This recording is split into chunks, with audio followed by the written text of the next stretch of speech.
This boy went to take the adventurer exam. On the written test, he got everything wrong. Absolutely everything. The evaluators looked at the paper and laughed. Just another clueless country boy. On the practical test, they threw everyone into a forest. Archers, mercenaries, experienced warriors. Each one went after what they knew how to do. The boy came back dragging an entire red bear across the ground. Not the claw, not the bile sac, the whole animal, because he didn't know how to extract just the part he needed. The other candidates who were in the forest said they saw him draw his sword, and in an instant, the bear dropped. Nobody saw the strike. The room went silent. But even then, nobody took it seriously. Lucky country boy, they said. In the final stage, the evaluator proposed a fight. This unknown kid against two rankers at the same time. On one side, Eddie Markman, prodigy of the most famous archer family in the world, registered in the rankings since the age of 5. On the other, Owl Darkus, the mercenary who single-handedly dismantled an entire criminal organization, took down 7 executives and their boss with his bare hands. Both of them looked at the boy and felt insulted that they had to fight him together. The fight started. Eddie fired the first arrow.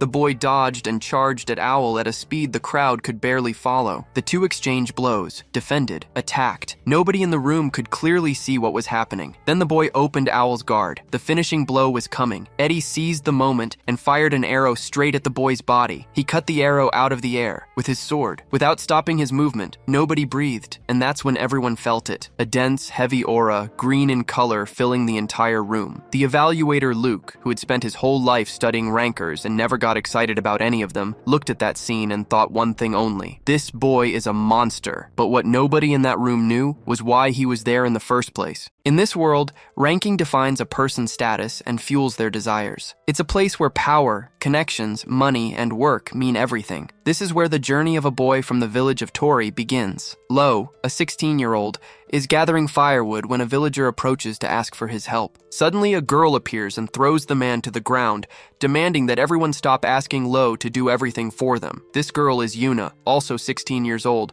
who's always trying to protect Lo's peace and quiet. She explains that the others treat him like a doormat simply because he acts lazy, but in reality, he's just a kind boy, and that's his biggest problem. Then Yuna asks him to leave the village with her, mentioning a hidden path that no one knows about. However, an old woman interrupts them, reminding them that the village rules forbid anyone from leaving, and she starts to scold Yuna. Yuna's grandmother asks for her to be locked up for a while, since the girl was trying to run away. Soon after, another adult approaches and asks Lo to help him get water, and the boy accepts without a second thought. He and Yuna are the only ones the same age in the village, but they're completely different. Someone advises Lo to rest once in a while, since he also has his own desires, but even so, the boy decides to keep his promise and help the man fetch water. Lo feels indebted to the villagers, because when his parents were gone, he was left all alone. Everyone treated him like family, taking great care of him so he wouldn't feel lonely. That's why he wants to pay them back and likes the people of the village so much. Moved, the adult starts to cry and asks if Lo wants to live at his house. But the boy refuses,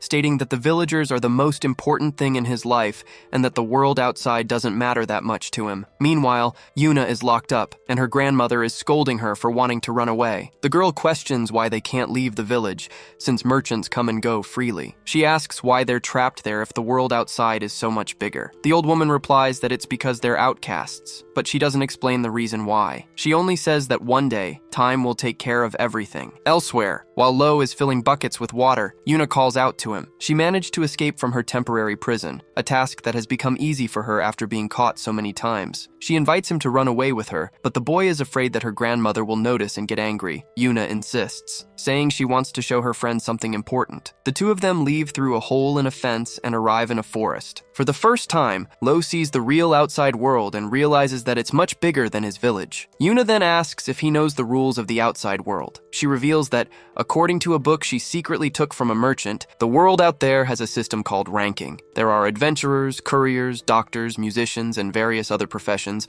all with their own ranking. Anyone who makes the list is called a ranker. She goes on to explain that even weapons, food, strength, and wealth are ranked, which makes people constantly compete. Lo understands that the outside world also has its own rules. Yuna then reveals her greatest desire, to become a ranked adventurer and travel the world, competing with rivals to become a respected warrior. She says she's made up her mind about her destiny, but Lo insists that he can't leave the village. Yuna invites him to join her on this adventure, but the boy is confused by the request. To convince him, she reminds him of a day when they were 5 years old and a giant bird attacked her. It was Lo who saved her using only a wooden club. He doesn't seem to remember the incident very well, but Yuna assures him it really happened. On that day, she knew that even though he's absent-minded, when Lo really tries, he's stronger than anyone else around him. Yuna told him he would shine much brighter outside the village, and that's why she invited him to explore the world with her. However, Lo refused, insisting he loved his home too much. Since he refused, Yuna declared she would go alone, warning him that he could get stuck in the village forever. Looking back as an adult, Lo realized he'd never really considered that Yuna actually left that day. He stayed outside for a while, thinking about the rankings and everything she had said. When he finally decided to go back, he saw a floating island in the sky. Suddenly, the island shot out a powerful beam of light right in front of him, and then it vanished completely. Terrified, he ran back to his village, only to discover it had also been wiped off the map. Everyone he knew, including his grandmother and Yuna, had disappeared without a trace. At that moment, he remembered what Yuna and the other villagers always said. They would tell him he wasn't alone, hugging him and promising they would be a family forever. Overwhelmed by the loss, Lo collapsed to the ground and began to sob uncontrollably. That's when he heard the voice of a warrior,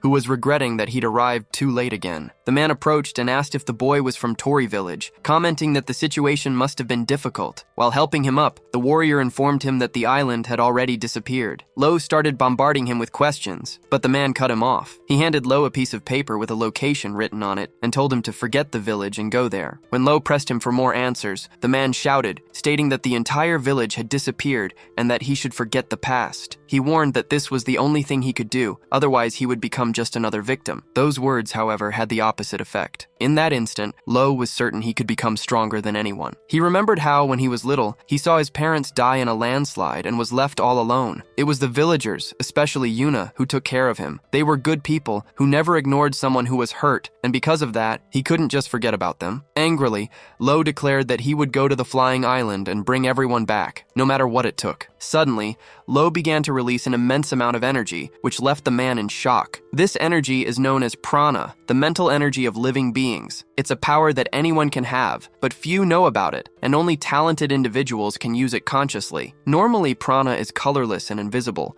but those who possess a large amount can make it visible, and it's said that some races have a special type of prana. The warrior realized this was the survivor from Babel he was supposed to protect, but he figured the kid would probably get out on his own in a few years anyway. Because of this, he threw his own sword to Lo and challenged him, saying that if he wanted to go to the island, he would have to prove his worth. The man promised that if Lo had potential, he would train him himself. He drew his sword and told the boy to attack him with the intent to kill. Lo charged forward, his green prana flaring, and swung his sword. Because he was a beginner, the attack was technically easy to defend. However, the man felt an immense pressure coming from the blow, as well as waves of prana that were simply absurd. Shocked by the boy's strength, the warrior said to himself that he was a monster. The protagonist's power was so great that the fight was already starting to leave marks on the ground. After the confrontation, the man explained that the island was called the Island of the Gods. Normally, it floats over the vast sea and rarely appears anywhere else. Its function is to erase entire peoples and lands, and he was trying to stop that from happening. He shared a theory that the humans caught in the light might have been taken to the Island of the Gods. Lo immediately wanted to know if he would have been taken too if he had touched the light. The man, however, stressed that it was just a theory. He said that maybe the villagers were alive, but there was no telling what was being done to them. To get there,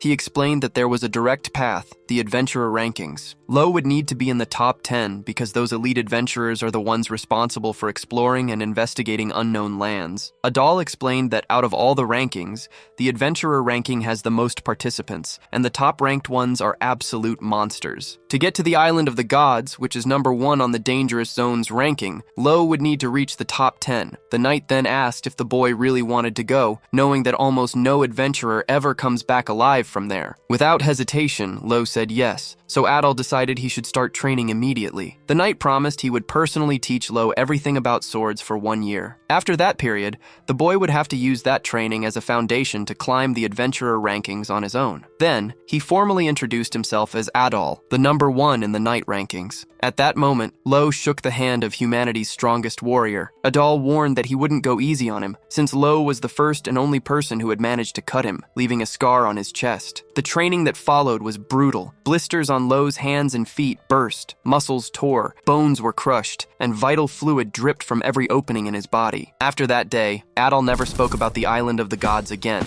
as if he wanted Lo to figure out the rest on his own. This attitude made Lo believe even more strongly that the people of Toki were still alive. He continued his training, clinging to this theory, always wondering about the reason for the village's disappearance. To find out the truth, he needed to reach the top of the adventurer rankings. 1 year later, after training relentlessly, he finally felt ready. Lo remembered what Yuna had said about wanting to become a ranked adventurer. Yuna, who dreamed of the outside world, was gone, and he never imagined he'd be the first to set out on a journey. Now he carried her dream with him. Lo grew a lot in that past year, becoming the disciple of humanity's strongest knight. At that moment, his adventure to the island of the gods began. The scene changes to the kingdom of Valter, in the capital city of Trakista. In a branch of the appraisal department, an assistant wakes up a boy named Luke, who was up all night checking the rankings again. She scolds him, saying that as an appraiser, he needs to take care of his own health. After all, unlike her, who just does office work, he's the one who determines people's rankings. Appraisers are sent to every corner of the world to analyze the skills of the rankers. They need to have extensive knowledge and impartial judgment to assess everyone's merit and position,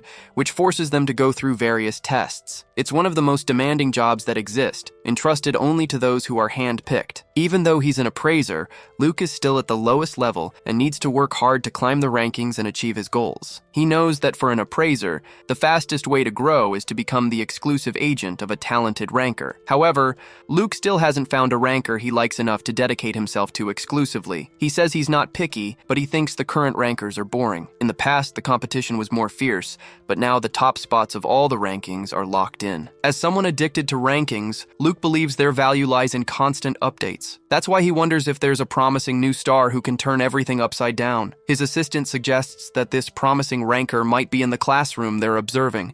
It's the third time this year that they're holding the registration exam for the adventurer rankings. The number of applicants has increased because the Azaban Forest entered the dangerous zones ranking 2 months ago. She comments that there are a lot of promising people, like Oldarks. Despite having a low number in the mercenary rankings, he's the leader of the Red Wolf group, a very promising newcomer from the country. Besides him, there's also Ed Markman from the Archer rankings. The Markman family is famous for their archery. His father was number 2, and his brother is in 7th place. They say that even at his young age, the speed of Ed's arrow already reaches double digits. Besides them, there are others who look good, including a trade ranker and a sailor. As an experienced evaluator, Luke recognizes most of the promising faces just by looking at them. He understands the adventurer ranking has become especially useful now that so many people are trying to join because of new dangerous zones, like the recently classified forest. However, their conversation is cut short by the sound of a bell, which makes the assistant check where the noise is coming from. She sees Lo registering for the adventurer ranking and takes the chance to explain that the system is managed by the evaluation department. This department sends evaluators all over the country to validate the achievements of ranked members. While ranking updates can be done anywhere, the initial registration has to happen at an official agency. Our hero then walks up to take the exam. He hands over the money, fills out the required information, and waits in the room after getting his registration number. To the shock of Luke and the receptionist, the guy shows he has absolutely no idea what the evaluation department is. Ignoring that for now, Luke helps the secretary prepare for the exam by taking care of the paperwork. Soon after, the registration exam for the adventurer ranking begins. It consists of a written test, a practical test,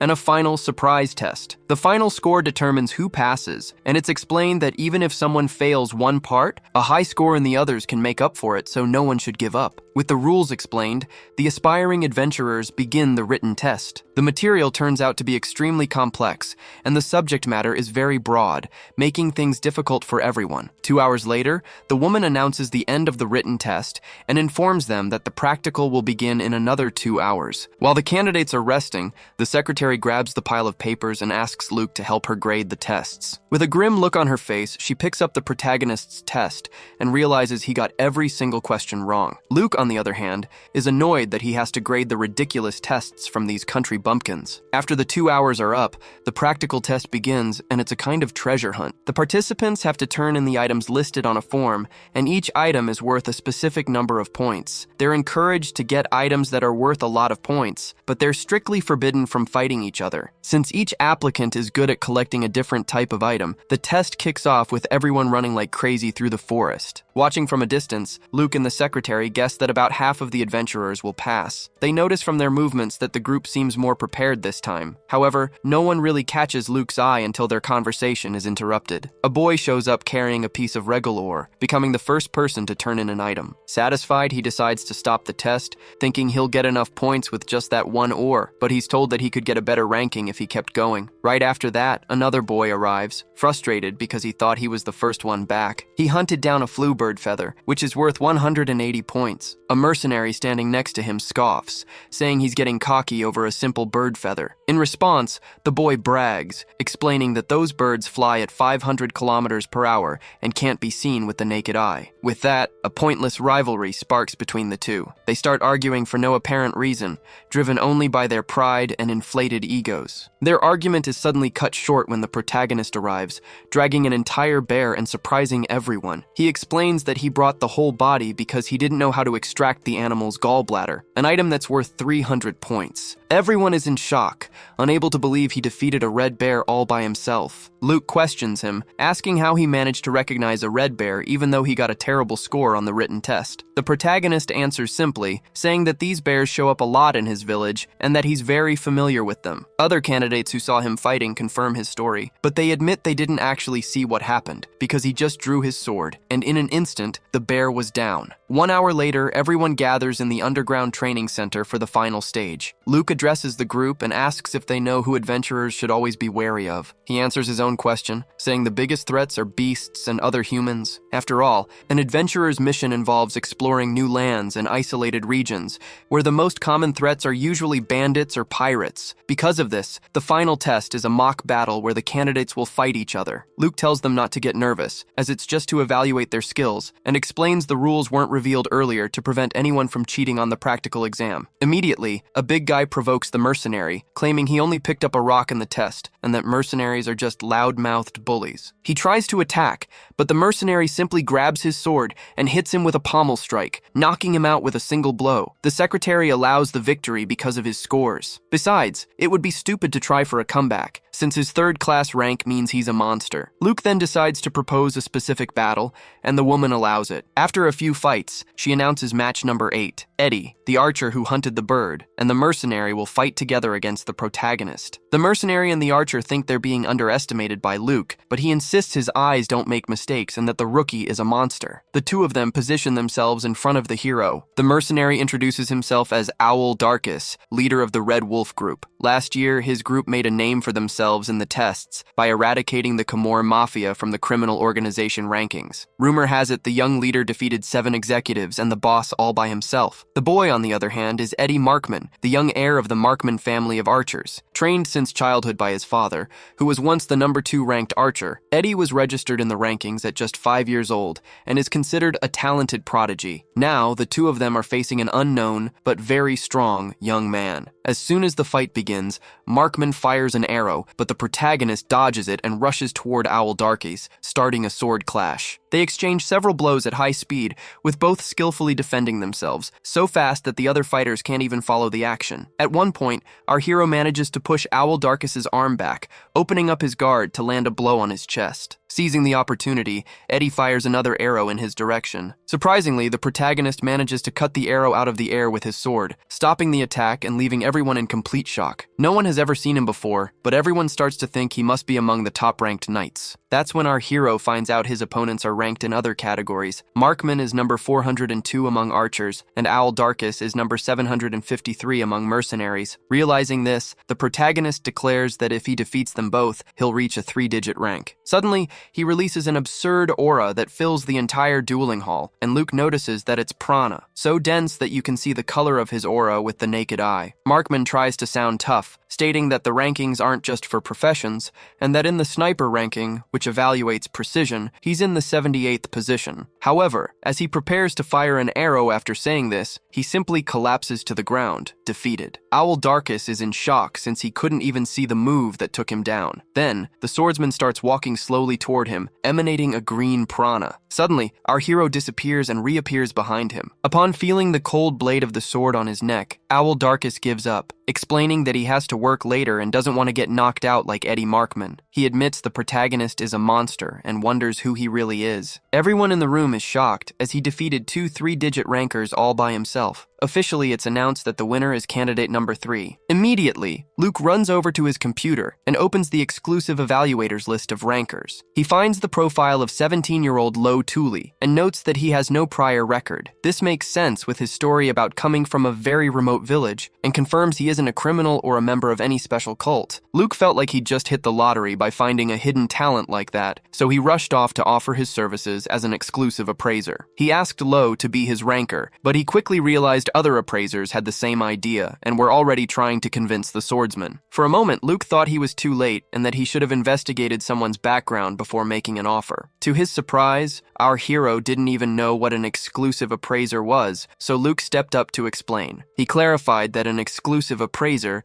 is someone dedicated to a single ranker, whose job is to update their ranking regularly. Normally, you'd have to wait for the appraisal department to send someone, but with an exclusive appraiser, the update happens on the spot, anywhere. This advantage is highly valued by adventurers who are always traveling. Besides, exclusive appraisers always have the most up-to-date information, so if Lo wanted to climb the ranks quickly, hiring one was the best way to go. Hearing the proposal, our protagonist set one condition for accepting their help. He wanted to know if any of the appraisers there could get him into the top 10 of the adventurer ranking. The other appraisers backed off, explaining that excellent swordsmanship alone wasn't enough to get that far. Hearing this, our hero simply turned his back and started to walk away, but Luke ran after him, desperate. Calling out to Lo, the young appraiser asked why he wanted to get into the top 10 of that specific ranking so badly. Our hero replied that it was none of his business, but Luke insisted that it was. He declared that he would become his exclusive appraiser and help him reach his goal. Lo, however, refused, saying he didn't want to put a child in danger. Luke retorted that before being a child, he was an official appraiser. Even so, Lo stood his ground, explaining that he had no intention of hiring anyone because he didn't want to involve more people in his mission. That's when Luke shouted that he also had something he needed to do, a mission he wanted to complete even if it cost him his life, and that's why he wanted to team up with Lo. The intensity in his words made the swordsman remember the ambition he himself had a year ago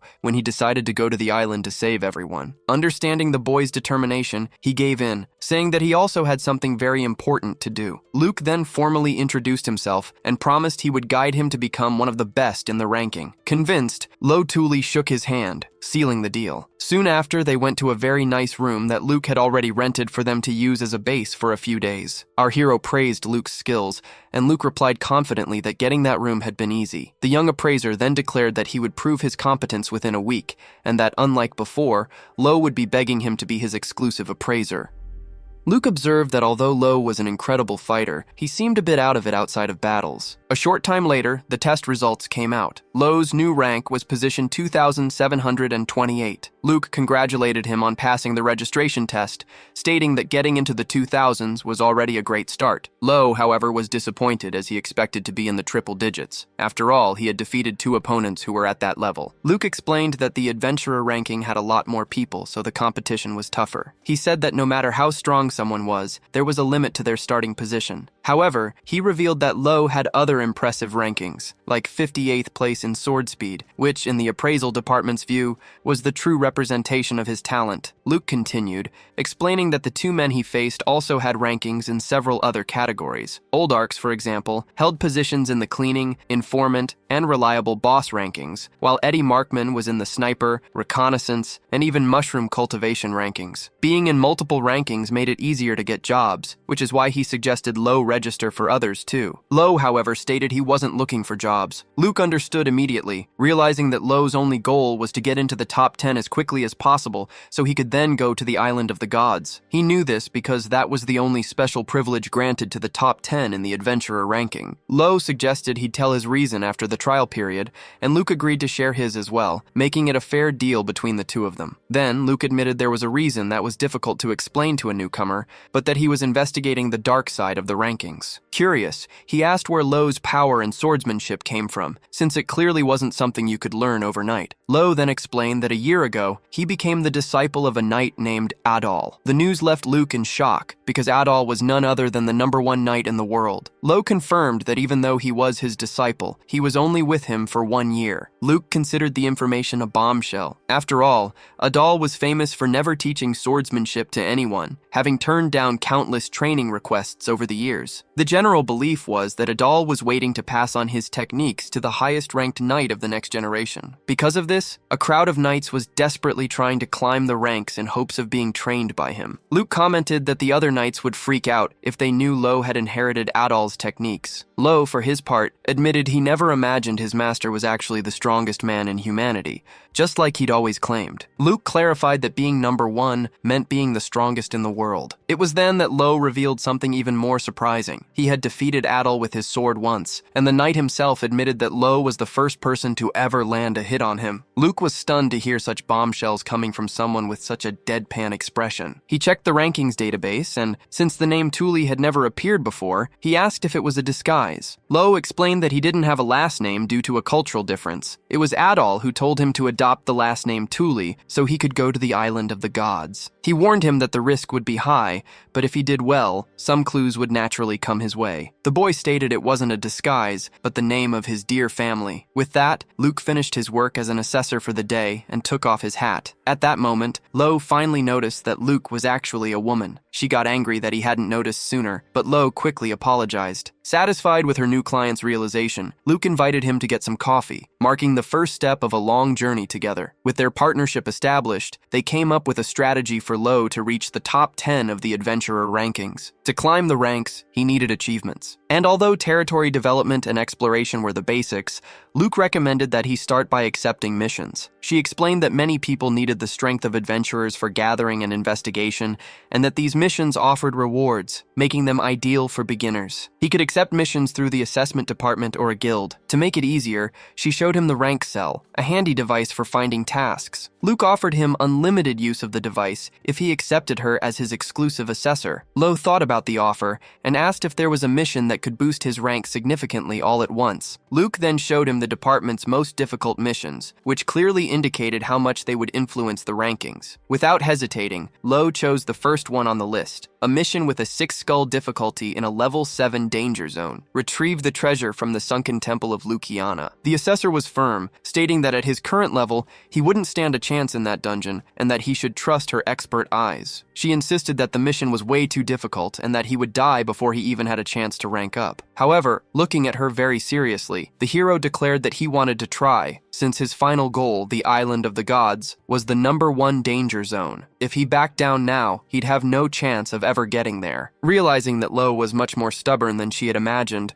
Luke started to think of another way to convince him. It was at that moment that a man in a suit appeared, asking if they were having some kind of problem. Luke recognized him instantly and introduced him as Overpowered. Overpowered was a powerhouse adventurer, ranked 11th in the fiercely competitive general rankings. Lo knew the man was a monster, just as Adal had warned. He was an elite hunter, and if he moved up just one more rank, he'd be able to challenge the dreaded island of the gods. Seizing the opportunity, Luke asked Lauda for help in dealing with the stubborn rookie. This talk, however, was going to be a duel, so they headed to an arena. Once there, the 11th ranked adventurer grabbed a makeshift weapon that looked a little too light for him. Our protagonist introduced himself formally, but his opponent quickly cut him off, saying that in the adventurer rankings, nobody cared about formalities. Loud mentioned that Luke had recently updated the rankings. He said that on top of her vast knowledge, she had a rare conviction for creating precise classifications, a passion that was unusual among evaluators. Since it was a direct request from her, he was willing to go all out and teach the rookie a lesson. Just by looking at him, our hero could feel Loud's strength. He hesitated to move forward, sensing he'd be impaled by the spear. Watching from a distance, Luke thought this was Lo's golden opportunity to understand how big the world really was, but the boy already knew that. He remembered his village being abducted by the island of the gods. With his determination renewed, rank number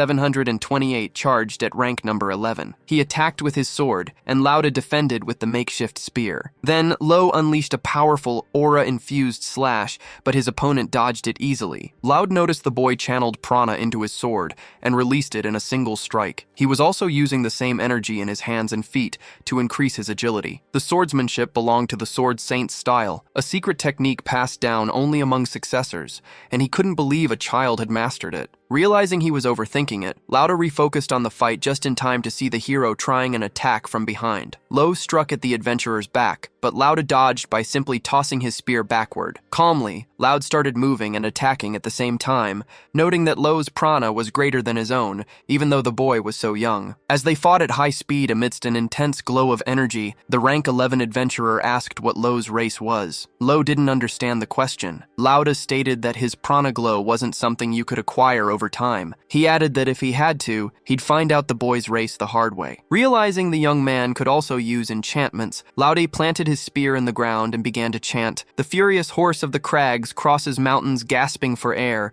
The sunlight makes the sacred tree bloom once more. The turbulent waters meet, and peace shatters into shards." As he leaped, he activated the Wind Tribe's enchantment, warning Lo that he would die if he didn't defend himself. The attack manifested as several spiritual spears that shot toward our protagonist. He tried to defend himself with his sword and prana, but his enemy warned him that an ordinary blade couldn't block that enchantment. Our hero managed to dodge most of them, but took a few spectral hits to the stomach. He then remembered Adal telling him his prana control was still raw, but that once he got used to it, he would learn the techniques little by little. At that moment, he remembered the first and most basic technique, the shimmering blade. Mimicking the number 1 knight's pose, our hero unleashed an extremely strong and fast gale of prana at his enemy. However, Laude simply spun his spear and completely canceled the attack. Seizing the opening, the protagonist lunged forward with a low slash, a cut so fast it was invisible to the naked eye. Even so, Loud managed to dodge and counterattack, throwing an energy spear that sent the boy flying. He admitted the young man was admirable, but there was a huge gap in power between them. With a snap of his fingers, Loud made thousands of magical golden spears appear in the air,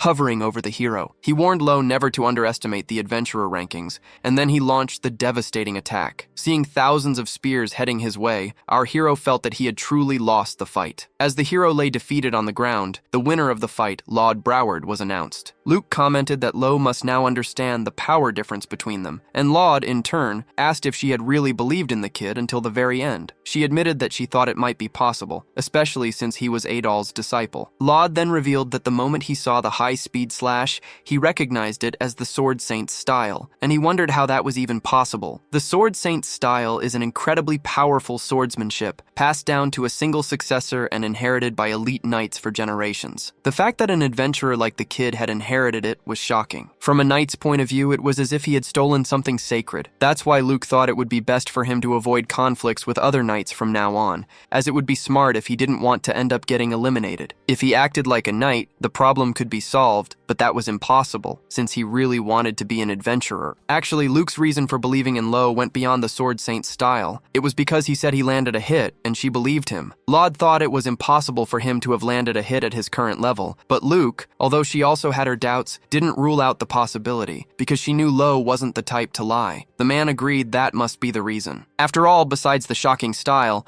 the glow of prana the boy gave off was also very impressive. Luke added that he also possessed enchantments, and Laud concluded that if he had used them, he could have actually won. In the middle of this conversation, a scene from the past flashed through the hero's mind. A woman was singing in his house, until an old woman appeared, yelling at her because of the poem and claiming it was his fault they couldn't get out of that situation. The woman then apologized to Lo. At that exact moment, he woke up in a hospital bed, confused after the dreams of his hidden past. Luke explained that he was in the infirmary of the evaluation department and that he had been sleeping all day. According to the doctor, it seemed to be accumulated mental exhaustion. Not quite understanding what was going on, Luke asked if he wasn't pushing himself too hard in training, thinking about everything he'd been through. The protagonist admitted she was right. Luke then said she had something important to tell him and asked if he knew what enchantments were. Our protagonist said no, and she began to explain. Enchantments are a special way of using prana, something that only a few races can do naturally, although many high-ranking adventurers have also mastered the skill. Curious, the hero asked if Laud was one of those cases. Luke confirmed. explaining that he's a warrior from the Broward tribe, a race focused on combat and hunting that lives in swampy regions. Since their techniques are passed down orally in the form of poems,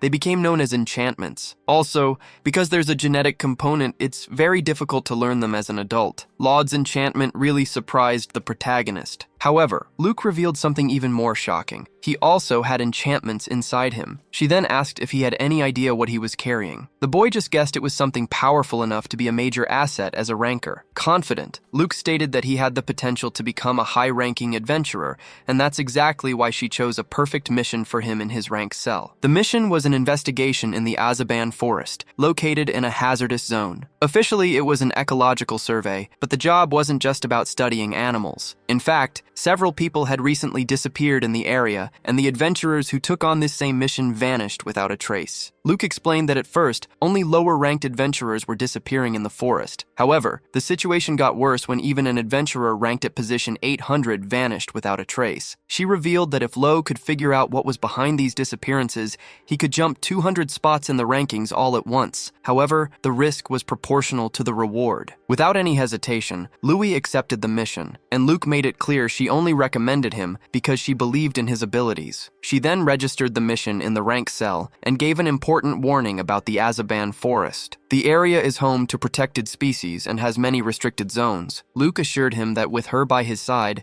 everything should go smoothly, but he would need to be extremely cautious. The boy then asked what would happen if he broke the rules. Luke replied that his rank would drop drastically. She explained that no matter how skilled an adventurer is, destroying the ecosystem or failing a mission seriously damages their reputation, and the ranking system is built on credibility. Excited, she concluded that this mission marked the beginning of a new chapter in their journey. It was the first step toward a rapid climb in the adventurer rankings. Stating that they would do their best by working as a team, she convinced him to set off. Together, they headed toward the Azaban forest. Meanwhile, in another part of the same forest, a man was finishing off another adventurer. He commented that the evaluation department didn't care about weaklings like the one he had just killed. To him, trying to climb the ranks the conventional way was foolish. The mysterious man approached a Unihasser, a creature with a valuable horn. He knew that a single horn from that creature would be enough to quickly boost him into the 3-digit ranks. He reflected that brute force doesn't guarantee a higher rank, and that the system exists at the expense of those who suffer from injustice. His name was Rosso Cruel, ranked 7th among smugglers. Looking around the area, he decided he wouldn't abandon such a promising hunting ground. His goal was clear: to reach the top 100. His next target was already set: Dalkin Iris, the adventurer ranked at position 672.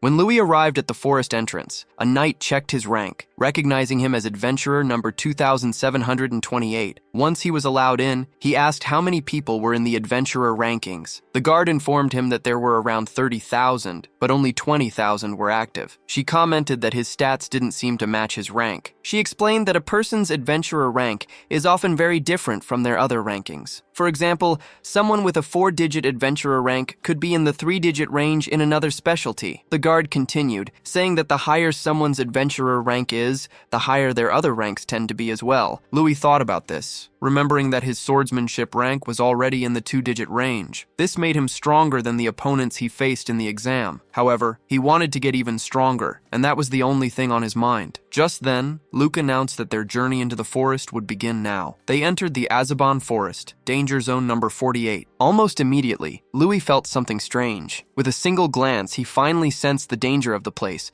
a feeling that only experienced adventurers can pick up on. An ordinary person would never notice it, and that was why a ranking for dangerous zones existed. Luke explained that the forest was added to the ranking because a huge outbreak of demonic beasts was discovered in the area 2 months ago. The exact moment she finished speaking, bizarre monsters appeared and charged at them. Luke said that now it was Louis's turn to protect her. Without a second thought, the hero unleashed a slash and began taking out the creatures. He leaped up, grabbed a monstrous bird by its beak, and slammed it to the ground. Next, he launched a gale slash with his green prana, and the energy wiped out the remaining slaying enemies in a single attack. He remembered Adal, the man who taught him the Gale technique. Our protagonist had learned a few techniques, but he couldn't use all of them yet. He felt that maybe, just maybe, he could use the second one now. Suddenly, a blood orc, one of the most dangerous creatures in the rankings, appeared before them. Louis decided this was the perfect opportunity to test if he could unleash Adal's second technique. He began to emanate an overwhelming amount of prana, using the half-lotus technique and striking the blood orc with an X-shaped slash. The blow hit its target, but it didn't seem to have any effect on the creature, which prepared to counterattack. In response, Louis panicked and started running away, yelling that his attack had failed. He really thought it was going to work, leaving Luke in shock, since he was the one who was supposed to be protecting her. Running for their lives, they found themselves at the edge of a cliff. Without a second to think,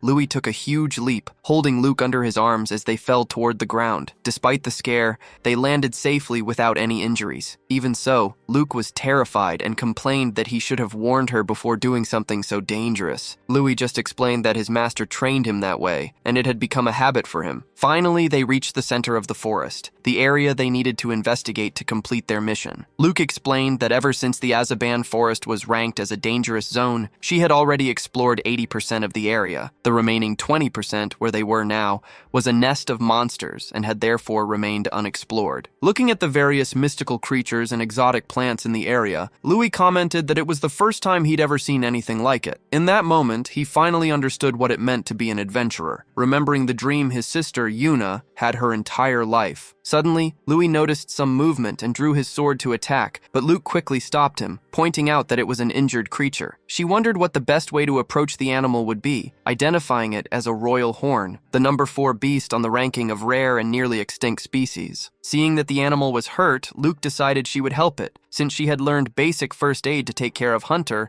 and also Louis himself when he got beat up by Lauda. Luke then told Louis they would set up a base in that area for the day. As an agent of the evaluation department, she couldn't just abandon a creature like that. She made sure to state that taking care of a royal horn was part of an ecological research, and that he shouldn't get the wrong idea, as if she were choosing the animal over him. So, the two of them set up camp in the forest to rest. While they were sleeping around the campfire, Louis took the opportunity to continue training his prana sword skills. He tried once more to unleash the half-lotus technique against a tree, but even though the blast of prana flew far, it had no effect when it hit the trunk. Frustrated, he lay down on the ground, completely exhausted, realizing he hadn't accomplished anything. At this rate, he would never reach the island of the gods, and he knew he needed to get stronger, fast. Mr. Loud's words about him having enchantments came back to his mind. Louis meditated, trying to understand what it meant, until he eventually fell asleep. He didn't wake up until the next day, when the sunlight hit his eyes. Luke was already awake because the creature had started thrashing around in the middle of the night. The royal horn was agitated and was growling at something in the distance. Despite this,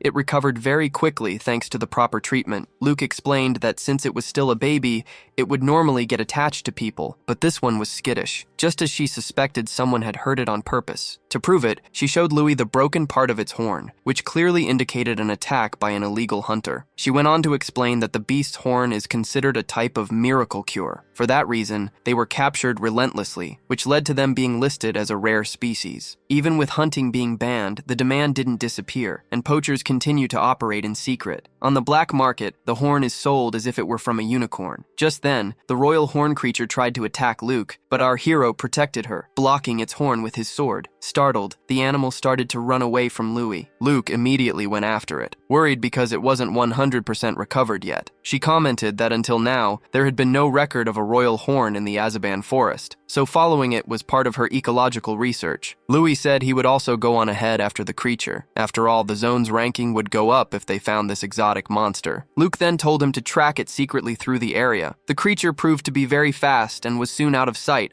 but Louis kept following the tracks it left behind. He was making his way through the forest when, suddenly, he was attacked and forced to stop running. The man who attacked him appeared before him, saying that this was a hunter's lucky day. Lo countered the attack, and their swords clashed in a head-on confrontation. During the fight, our hero unleashed a prana strike that almost hit the enemy. When he saw the color of that energy, the man was so shocked that he immediately stopped fighting and raised his arms to surrender. That's when Lo recognized his opponent's voice, and looking closer, he noticed a kid with a bow and arrow on a nearby branch. He finally realized it was Eddie and Owl, the two he had faced in the academy duel. The scene shifts to the next day, during the adventurer ranking registration. When the receptionist asked which ranking he had chosen, Lo confirmed that he chose the adventurer ranking. Coincidentally, Ed was also there to pick up a mission, and that's when the two met. As rivals, they stared each other down in silence for a while, in a contest to see who would speak first. Finally, Ed broke the silence and asked if Lo had found out anything about the swordsman who defeated them. Lo answered that he had,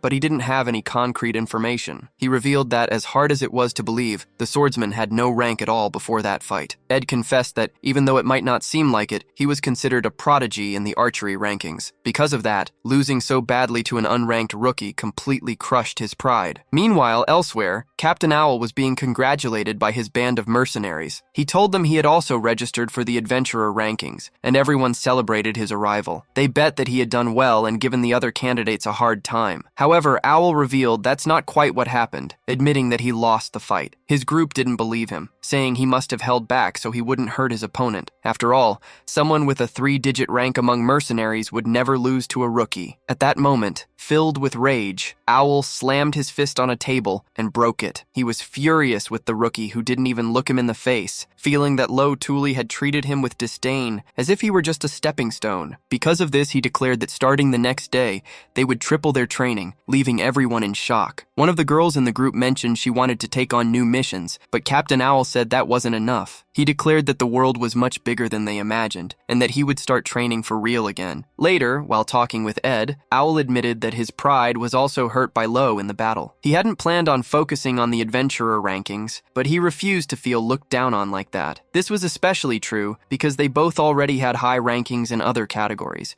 which really shook their egos. They compared their positions. Ed's adventurer rank was 6,725, while Owl's was 6,301. To their surprise, the rank of Lo, the man who defeated them, was 2,728. Seeing they were almost 4,000 positions behind, they believed it would be easy to climb the ranks and surpass him. With the same goal in mind, they decided to take on a mission together and chose the Azaban Forest. It had recently been added to the list of dangerous zones and was great for gaining experience. That's why the two of them went there and ended up running into Lo. Back in the present, in the forest, Lo said they would talk later and started running without wasting any time. While sheathing his sword, he explained that the royal horn was injured. Ed and Owl immediately understood that he wanted to protect the beast that had been attacked by hunters. They followed him, keeping up with his extremely fast pace. During the chase, the young archer explained that to move through the forest, you had to use the uneven terrain to your advantage, using pieces of rock to jump off of and increase your speed. Watching the technique, our hero immediately copied the move and managed to speed up his run as well. Suddenly, they spotted another beast that had captured the royal horn, wrapping it up in its tongue. Without hesitating,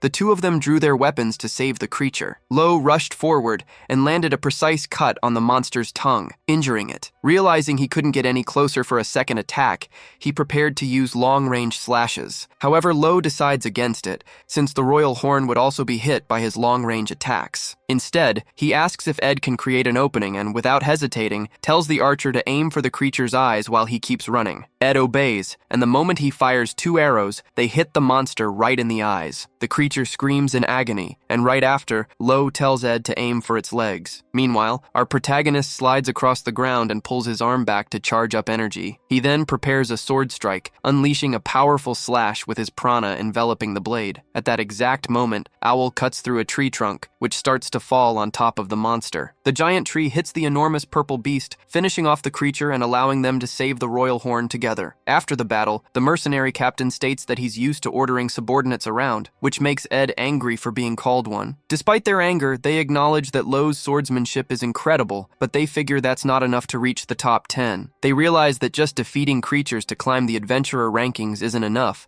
and that Lo needs to learn other skills besides swordsmanship to truly stand out. A little later, Luke finally arrives and apologizes to Lo for being late, asking what the hell had just happened there. She explains that she thought they were illegal hunters, but luckily it was all just a misunderstanding that was cleared up quickly. Luke expresses her relief that Lo didn't just attack like a madman, and instead resolved the situation by talking. Then, she jokes that she'll have to lower their rank, but quickly clarifies that it's a joke. However, she warns that just because he held back, next time she'll lower their rank for real. Hearing the threat, the two boys, who almost lost their rank, promise they'll be more careful. Curious, Ed asks why Lo brought an evaluator with him, and our hero replies that it's easier to climb the ranks that way. Owl, however, disagrees and thinks it's the same as being watched 24 hours a day. He doesn't like the idea, arguing that it'll just mean more work for Lo, like cleaning duty, and that most of the time they'll just make him risk his life every day. Owl concludes that this will happen because Lo is being used for other people's interests. Lo then asks why the evaluators would want him to improve so much. Owl replies that it's the only way for them to get promoted, since evaluators move up in rank whenever they update the rankings. In other words, adventurers whose ranks climb quickly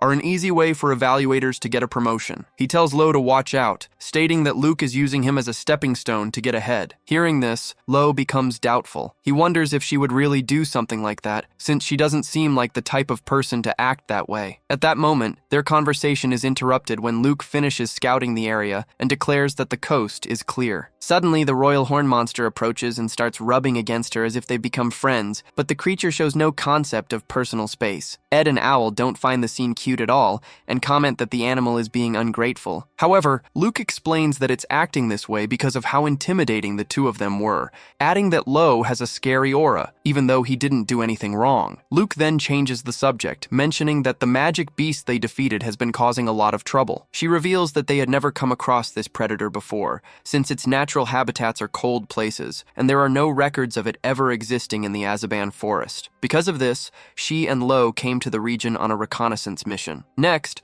Luke asks what Ed and Owl are doing there, and Owl replies that they were on a similar mission that they picked up from the department. Luke is surprised, since she didn't expect there to be missions for mercenaries and archers in the forest. She realizes her presence must have influenced them to take on a mission just to climb the ranks. Realizing this, she decides to change the mood and share some good news with Lo, saying she has something important for him. She reveals that his speed ranking has been updated. The sword technique he used was so fast that she already requested to have the feat added to the rankings. Luke explains that thanks to his technique, Lo has reached the 26th spot on the speed ranking, which is a combination of several others. He's visibly happy with the news, recognizing that he used a technique that's hard to see with the naked eye, even though to regular people it might not look like much. Lo is sure he did well, since he was just acting on pure instinct. Impressed, he asks if Luke is always this amazing, and she takes the chance to brag a bit about helping him move up in the rankings. At that moment, Lo decides to be honest with Ed and Owl, which leaves Owl a little annoyed. The young swordsman confesses that there's something they need to know. He admits he's not good at absolutely anything that doesn't involve his sword. The two of them realize the kid has dedicated his entire life just to sword training. Lo explains that during the fight, it was Ed who saved him,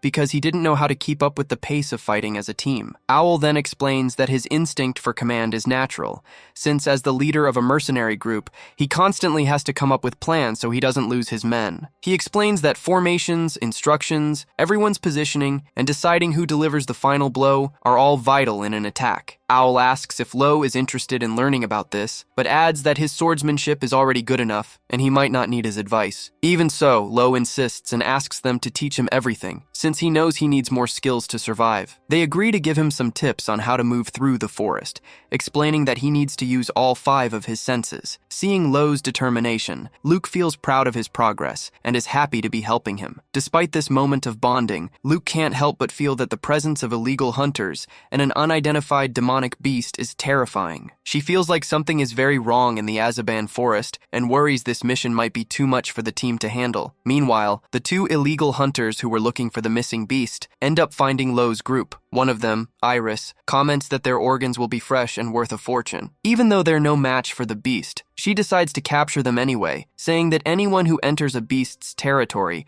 should expect to be torn to shreds. Back with the group, Ed starts the lesson, explaining that using all 5 senses isn't an easy task. He says that using sight, hearing, smell, and even taste in combat requires proper training. He says the forest is the perfect place for it, since the smells of the plants and animals are so strong there. Owl admits he doesn't really get the plan, and Ed teases him, saying it must be hard for a mercenary to get used to anything besides the smell of blood. To demonstrate, Ed reveals that he can sense exactly how many animals are around them right now, even while keeping his prana flow low. He explains that prana is a fluid talent that allows a person to focus their perception. This lets them sharpen one of their chosen senses. Encouraged, Lo starts to focus his prana on his perception of the environment. Suddenly, he starts giving off a huge amount of energy, shocking everyone with the sudden burst of power. The prana spreads out quickly, sharpening all 5 of his senses at once. It allows him to see everything around him, including one of the illegal hunters from the Dreads hiding nearby. Immediately, Lo grabs his sword and prepares to attack, warning Luke that someone is watching them. But just as he says someone is getting closer, he's hit by a devastating punch. The blow is so powerful it sends Lo flying,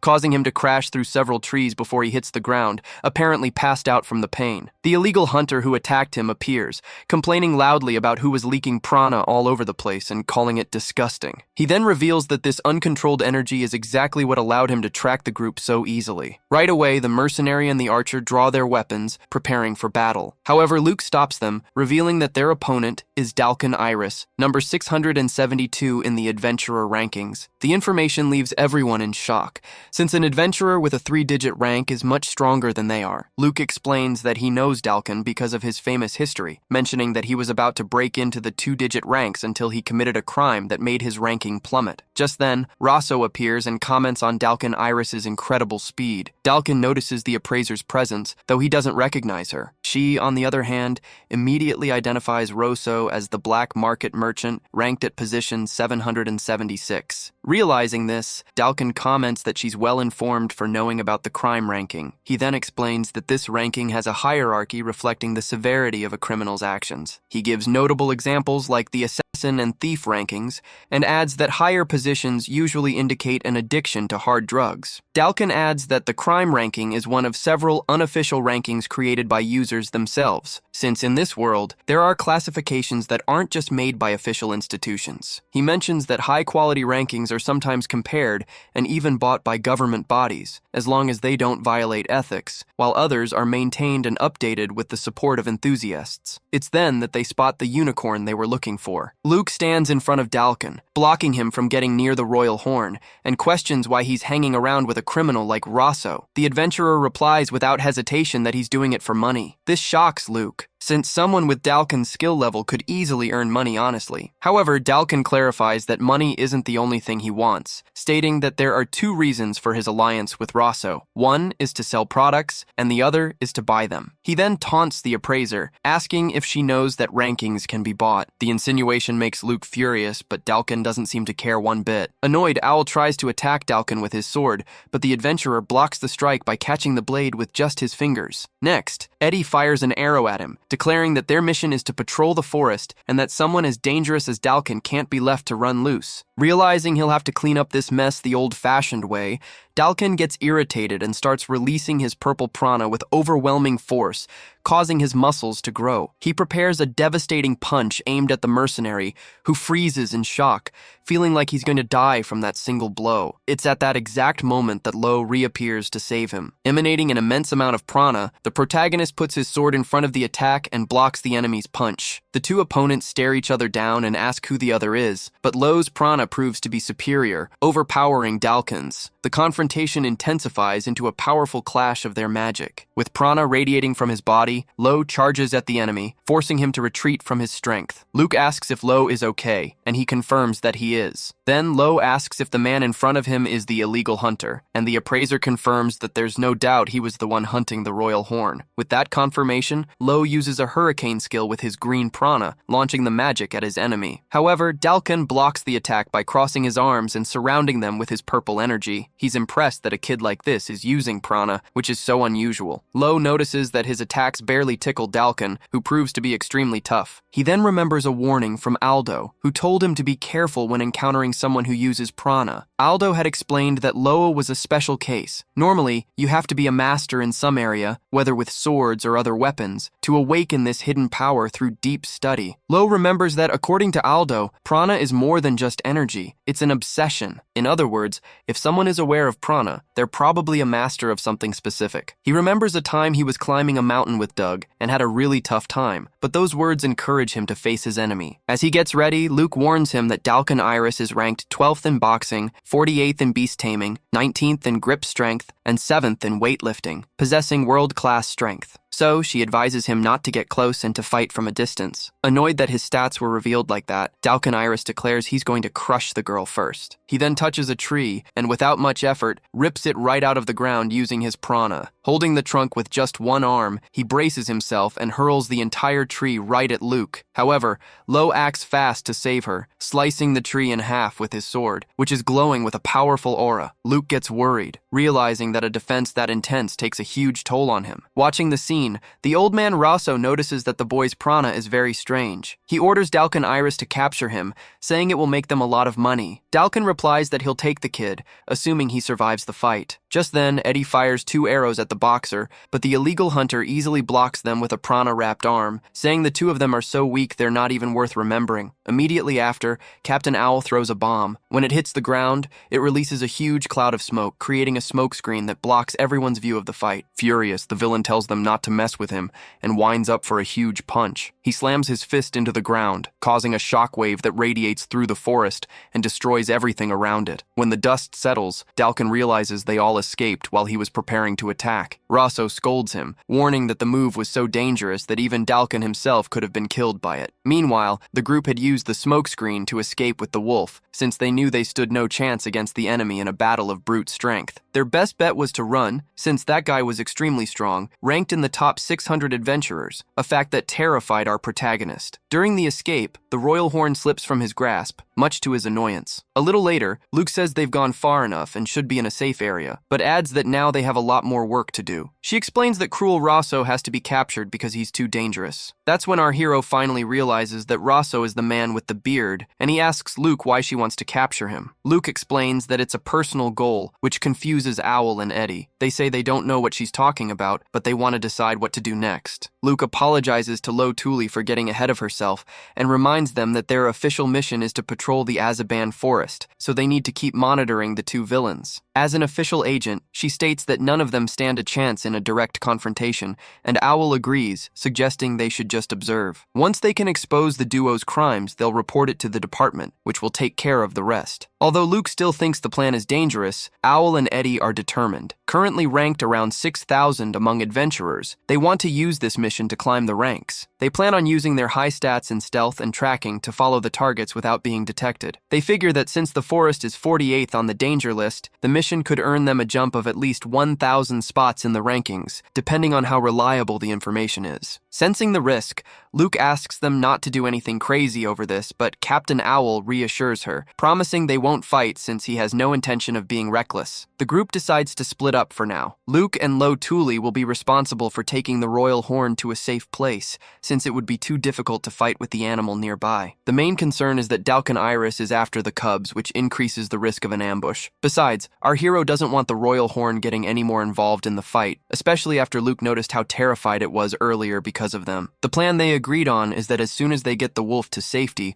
they'll meet up under a tall tree. Someone will keep watch all night just to be safe, in case they need to help each other out. As they get ready to leave, Eddie continues teaching Lo Tuli how to move through the forest. Aware that Dalkin Iris might escape if they take too long, our hero lets the others go on ahead. But first, he asks Eddie to teach him a bit more about his strategy, despite the rush. After a quick training session with the archer, Owl, whose sword was destroyed, borrows a dagger. Our hero then offers his hunting blade as payment for the lesson the mercenary gave him. Before they leave, they advise him to do some mental training before sleeping to increase his success rate, reviewing everything once a day. Now alone, Luke and Lo Tuli focus on getting the royal horn to a safe place, while also resuming the ecological survey given by the system. Even though Dalkin Iris is still a concern, they know they have a responsibility to finish the job. In a moment of mutual understanding, our protagonist expresses his confidence that Eddie and Owl will complete their objective, figuring they're even more capable than he is. Luke agrees, stating that their skills are impressive and that they're trustworthy people. Then, our protagonist gets an idea and suggests they look for the royal horn's home while they do their survey. He wonders where the animal came from all this time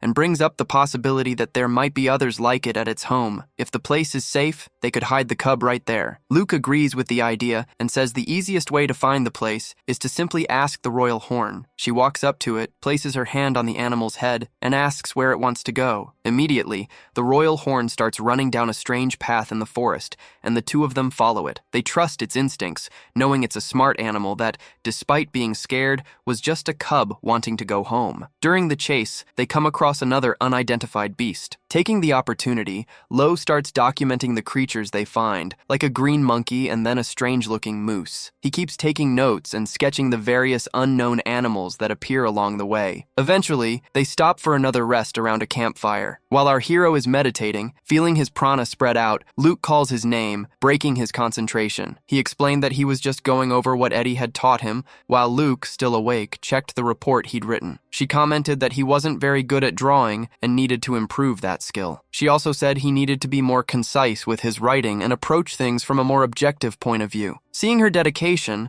our hero asked why she was so determined to capture Rosocruel, and if it was a goal she had to achieve no matter what. The girl confirmed that she had no other choice but to follow through with her plan. Realizing the seriousness of the situation, our hero decided to help her. He understood that her staying up late was a result of extreme anxiety. He knew that if she just stood still, everything she was holding inside would explode. It was a feeling he knew all too well. Luke thought it was strange how naturally he talked about it, but then she realized it was for the same reason he trained late every day. She thanked him for his help, even though he still didn't know what her true goal was. Feeling that he could really help the Appraiser, he listened intently as Luke finally decided to end the mystery and reveal everything. Luke started by explaining that normal rankings are lists that classify the best people from the top down. On those lists, everyone competes to climb higher and higher to gain honor and prove their worth. She brought up the exact opposite, a ranking that lists people from the bottom up, basically a ranking of the worst. And that dark side of the rankings was exactly what she was hunting. The story began 5 years ago. Luke had a very close friend named Miriella, a girl who was blind from birth and had never seen the world with her own eyes. Maybe that's why she never laughed at Luke's dream. Instead, she'd say her friend was amazing and always ask if she really wanted to be an appraiser. Luke would answer with conviction that her dream was to become the best appraiser and break the record for the #1 spot on the ranking, because she believed there was no greater honor than recording the great figures of history. While the other kids said she would never make it, Miriella was the only one who believed in her dream. One day, Miriella said that school had become too small for someone like Luke. She then told her that her father had invited her on a trip on a cruise ship called Bond Solutions. Luke got super excited, since it was a newly built luxury cruise ship. Miriella explained that her father got the invitation from a relative, and she didn't know many of the details. She thought about giving her ticket to Luke, since the trip wouldn't be as much fun for her because she couldn't see. But Luke flat out refused, saying she would only go if Miriella went with her. She held her friend's hand and promised she would guide her the whole time, so Miriella agreed to ask her father. After their talk, Miriella's mother gave up her ticket, and Luke was able to board the Bond Solutions. For Luke, who never fit in at school because her dreams were too big, Miriella was her only friend, and the feeling was mutual for the blind girl. Miriella's family was very grateful to Luke for her friendship. Then, 2 days after they boarded the ship, tragedy struck. An engine problem caused the ship to run aground, and it quickly started sinking. The impact took out more than half the lifeboats, meaning it would take 3 trips to evacuate all the passengers. Facing this critical situation, the captain gathered everyone on deck. With no other choice, he took out a book to decide who would get on the lifeboats. In front of the entire crew, he began reading the list for the first group to be rescued, instructing them to board immediately as soon as their name was called. Luke held Miriella's hand tightly, just as she had promised. Suddenly, the captain called Luke's name. After announcing several other names, he finished the list for the first lifeboat. The girl was in shock when she realized she'd been called alone, without Miriella. Her blind friend then let go of her hand and insisted she go on ahead. She said there was no time to argue, and that maybe neither of them would survive. Miriella said she believed Luke would become a great appraiser, and that Luke needed to believe it too. Luke eventually gave in and got into one of the lifeboats. As soon as she reached the shore, Luke immediately returned to the ship, but when she got back, Miriella Miriella was no longer there. By the third and final rescue trip, it was already too late. Luke saw the ship explode and, devastated, fell to her knees. Nearby, 2 crew members were talking, saying they lived righteous lives and that the people from the ranking of the worst had been left for last. Hearing that, Luke lost it and asked what ranking of the worst meant. Noticing from their reaction that it was something people weren't supposed to know,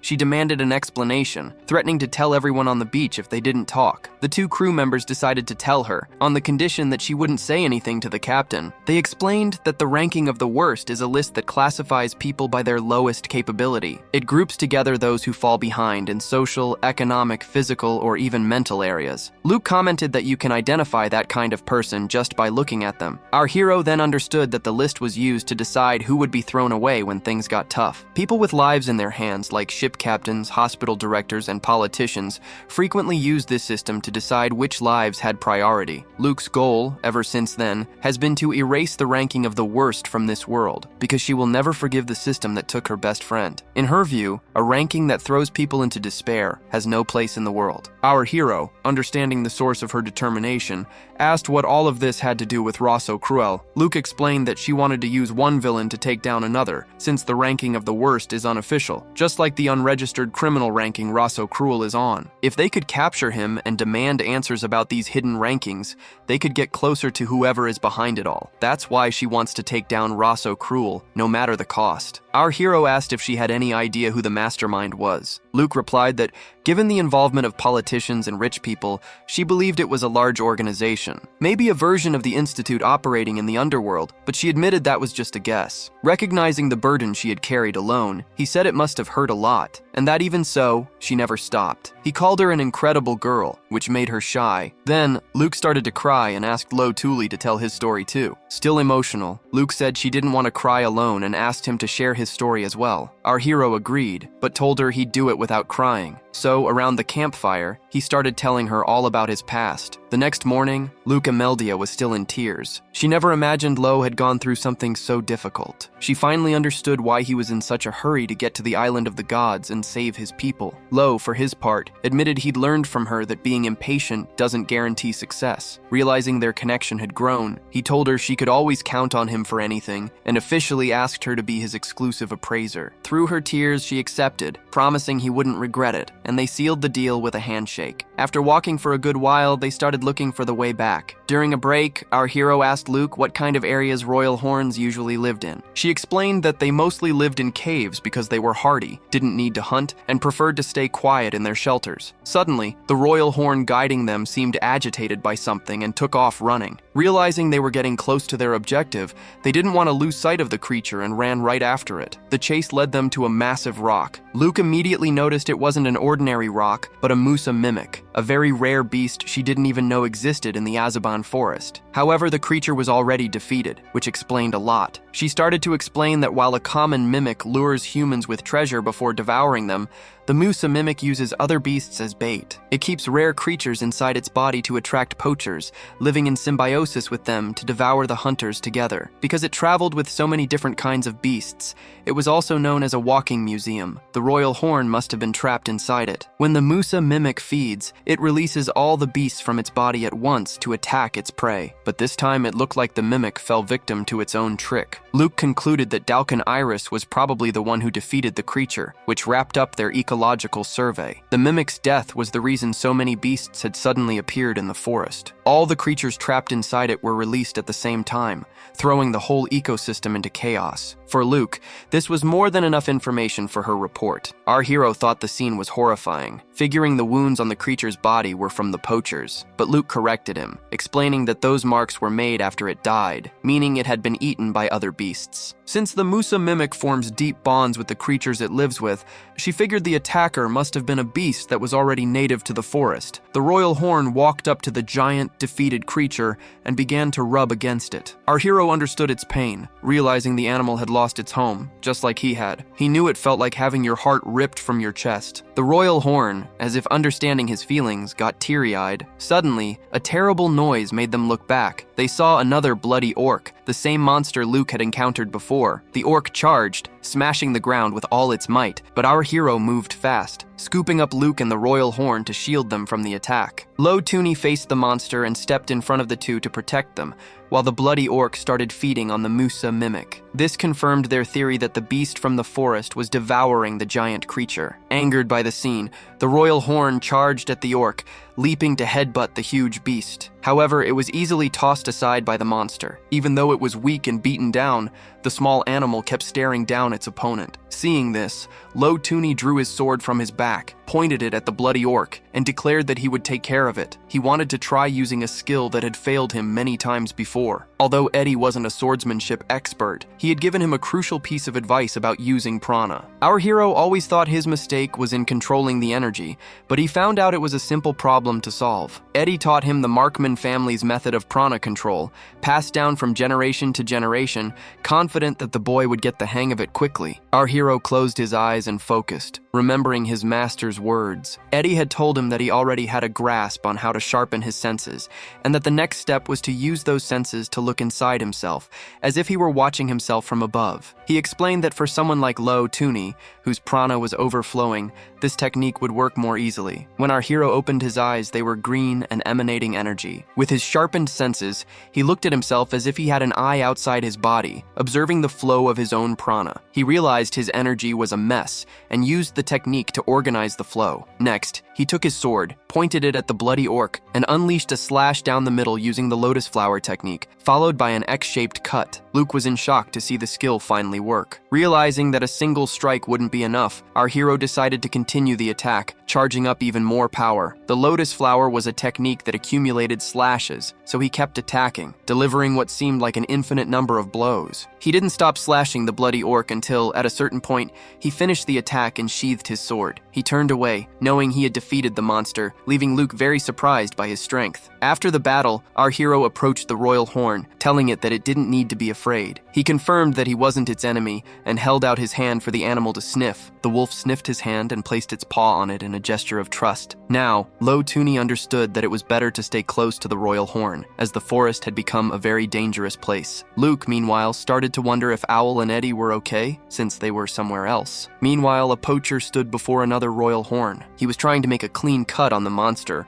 but the animal wouldn't stop moving, so he asked Rosso Cruel if it was okay to damage the carcass a little. Rosso Cruel replied that it would lower the value. He explained that if the material was already in powder form from the start, people would suspect it was fake, even if the plan was to grind it all up later. Watching the scene from a distance, Owl and Eddie realized they couldn't beat that opponent and decided to report it to the evaluation department. Seeing that almost all the merchandise had already been collected by the hunters, they thought about retreating. However, Dalconiris decided it was time to get rid of the rats spying on him. With that in mind, he charged toward the tree where the two were hiding and threw a powerful punch. The impact destroyed the tree, sending Owl and Eddie flying, but they managed to land on their feet. Even though they were hiding their presence, Dalcon had noticed them from the very beginning. He had been hunting a magical beast on the same path the duo had cleared. While searching for goods, he had tracked all the nearby beasts. This showed that a 3-digit adventurer doesn't just rely on brute force, but is also aware of everything around them. Faced with the threat, Owl threw a smoke bomb, but Dalcon declared that it wouldn't work and caught the artifact in his hand. However, he was caught off guard by an arrow shot by Eddie, which blew up the bomb and released a huge cloud of smoke. Knowing that escaping like before wouldn't work, they started running. Eddie explained that they could only increase their chances of survival, even if it was just by a little. Then he took some vital fluid from his own face, wrote something on a piece of paper,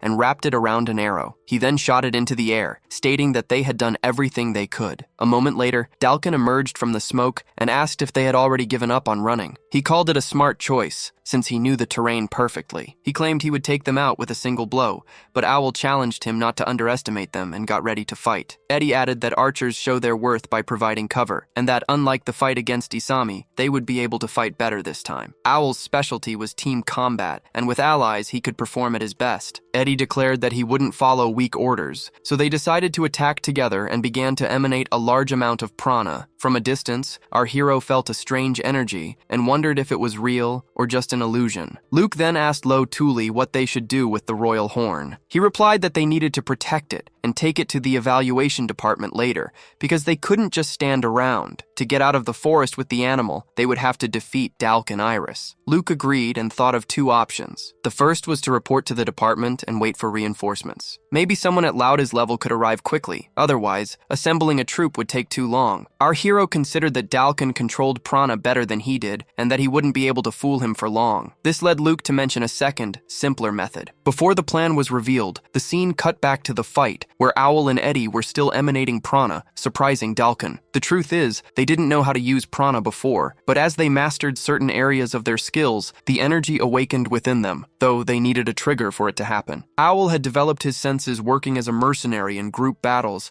and was an expert at assessing an enemy's strength. He hadn't been in any real trouble for the past few years. Eddie, on the other hand, was born a genius with a bow and arrow. With the support of a prestigious family, no one had ever challenged him. Unfortunately, neither of them knew defeat. But fortunately, they ended up meeting someone who introduced them to that reality. Lo Tuli, a prana user who was in a league of his own. That encounter was more than enough to open their eyes. Now, with their prana awakened, they charged at Dalkin. Owl attacked with the dagger he had picked up, but Dalkin blocked the strike and threw his arm down. Next, Owl tried another slash with the dagger he got from Lo, but Dalkin defended using his forearm, which was wrapped in prana. This showed his power, defending without any armor. Eddie could already shoot accurately in the forest, but now he was seeing the colors of prana for the first time. This allowed him to fire a guided arrow with even greater precision, aiming for the back of Dalkin's neck. The hunter dodged and tried to move toward where the arrow came from, but he changed his plan. He activated even more of his prana, causing the projectile to hit the ground instead. Right after that, another smoke bomb exploded on the spot. Despite dodging the slashes, Dalkin gets hit by an arrow right in the stomach. The perfect shot came from the top of a tree, where Eddie had positioned himself. Dalkin Iris then realizes he's been tricked, and that the archer climbed the tree the exact moment the fight began. Their coordination was flawless, because as soon as the archer shared the positions, the swordsman would press the attack relentlessly. Taking advantage of the distraction, Owl moves in and drives his dagger into the enemy's leg. It's at this moment that Dalkin notices Owl using hand signals. Understanding that he's the brains behind their teamwork, he thinks he could figure out the signals if he had time,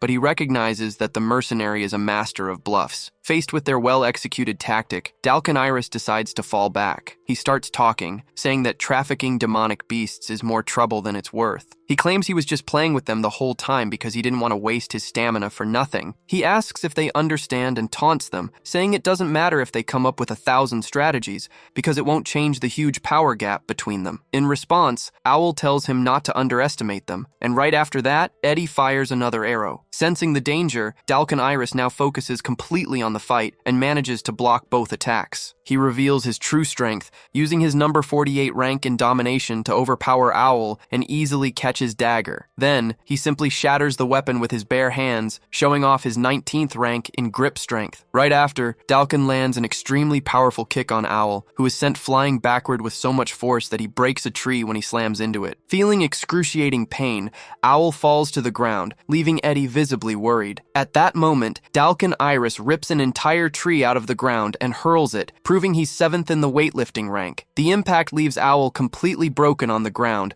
weakly calling out for Eddie. Dalkin approaches and comments that with his organs destroyed, he won't even be able to sell the mercenary's body, so he decides to just finish him off right there. At the exact moment of the final blow, however, a green prana slash appears out of nowhere. It hits Dalkin's arm and stops him from continuing. The hero had arrived just in time, thanks to the warning sent by Eddie's arrow. Lying on the ground, Owl tries to say something, but he can't finish the sentence. The hero appears on the scene, saying his method is pretty simple. As he draws his sword, he states with conviction that he is going to eliminate the villain. And so, the adventurer ranked number 2,700 prepares to fight Dalkin Iris, who is ranked number 672. From a distance, Rosso Cruel realizes Dalkin Iris is taking longer than he expected. Even though he doubted Dalkin was losing to such weak adventurers, he considered the unknown variable of the hero, Lo Tuli, noticing that the rising prana belonged to that very boy. On the battlefield, the hero steps up to face Dalkin Iris. The two stand face to face, radiating huge amounts of energy. The tension breaks when Dalkin takes the first step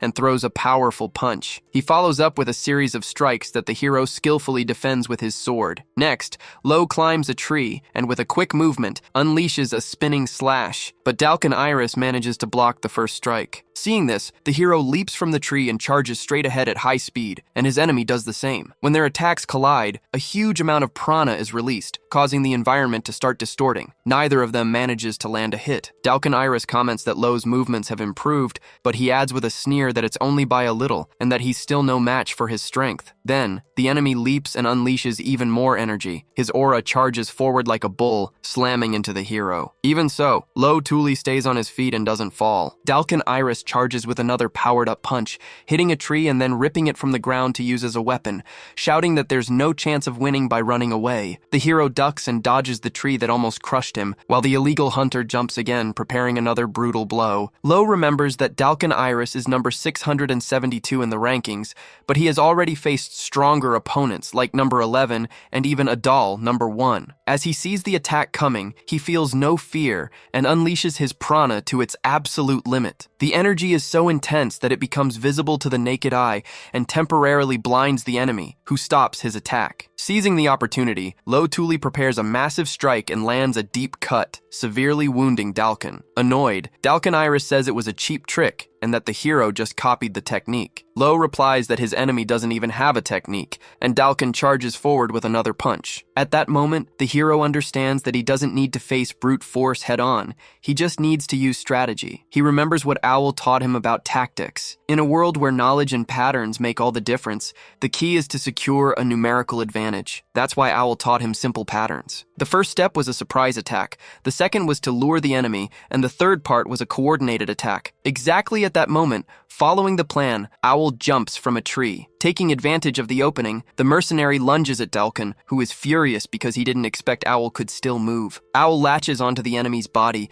immobilizing him to help the hero. As Lo charges toward them, Dalkin Iris becomes furious and curses them both, releasing an absurd amount of prana that throws them back and destroys part of the environment. As Dalkin prepares a final blow, a homing arrow appears, aiming for his eye. It was Eddie's last attack. The arrow pierces Dalkin Iris's eye, causing deep damage. Even though he was badly injured, Eddie managed to fire that last shot, trusting Lo Tuli with the rest. Without hesitating, the hero charges forward and delivers the final blow. It's a brutal, prana-coated slash that tears a deep wound across his enemy's stomach. Even though he's wounded, Dalkin stumbles back but manages to stay on his feet. Suddenly, he lets out an incredibly loud scream. Gathering his last bit of strength, his arm grows and slams into the ground, sending our hero flying high into the air. Lo manages to block the blow with his sword, but the impact is still devastating. While the hero is in the air, Dalkin Iris yells that he'll crush him the moment he touches the ground. He says Lo deserves praise for lasting this long, but warns him that this time there are no friends to save him. He tells him to stop being a nuisance and just die already. At that moment, the hero remembers when he calmed the horned wolf, holding its paw and telling it he wasn't its enemy. It's at this exact moment that Luke appears,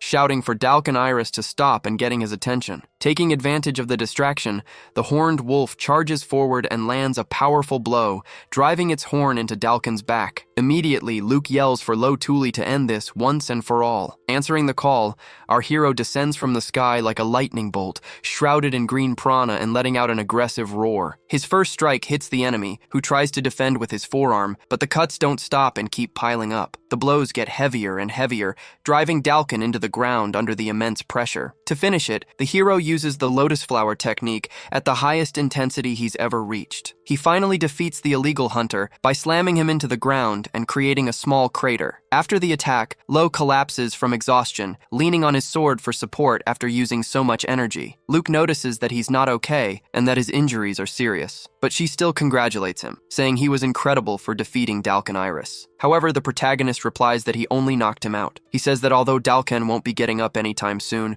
the enemy is still alive, his face completely disfigured. Suddenly, Dalkin grabs Lo Tuli's face, saying he's going to kill him and send him to hell. Luke yells for him to let go, but at that moment, she feels a strange and bizarre energy coming from him and falls to the ground, realizing that Dalkin is like a monster. Despite the threat, Dalkin Iris can't crush Lo's head. Lo, in turn, grips his sword, ready to continue the fight. In this tense moment, the villain has a flashback. He remembers his old friends commenting on how he had a lot of energy, but that to climb the ranks from now on, they would need to work as a team. They explained that Dalkan would have to respect their pace too, which seemed to deeply irritate him, since he considered himself much stronger. Back in the present, he looks at Lo and Luke, saying they're both pathetic. Then, he grabs our protagonist's neck, declaring that he's going to strangle him to death. The hero is caught in the chokehold and at first can't react. Even so, he tells himself that he can't die in a place like this, as he grips his enemy's hand. Then, he remembers his sister Yuna and refuses to die. Several memories from his life flash through his mind, and he begins to emanate an absurd amount of prana, a level so high that it startles his enemy. A gentle breeze and scattered clouds draw out the water and caress the earth. Those who consume life in a sunlit and inviolable sanctuary glimpse eternity. Therefore, the invader must witness with his own eyes these precious days that will never crumble. At that exact moment, Lo grabs Dalkan's arms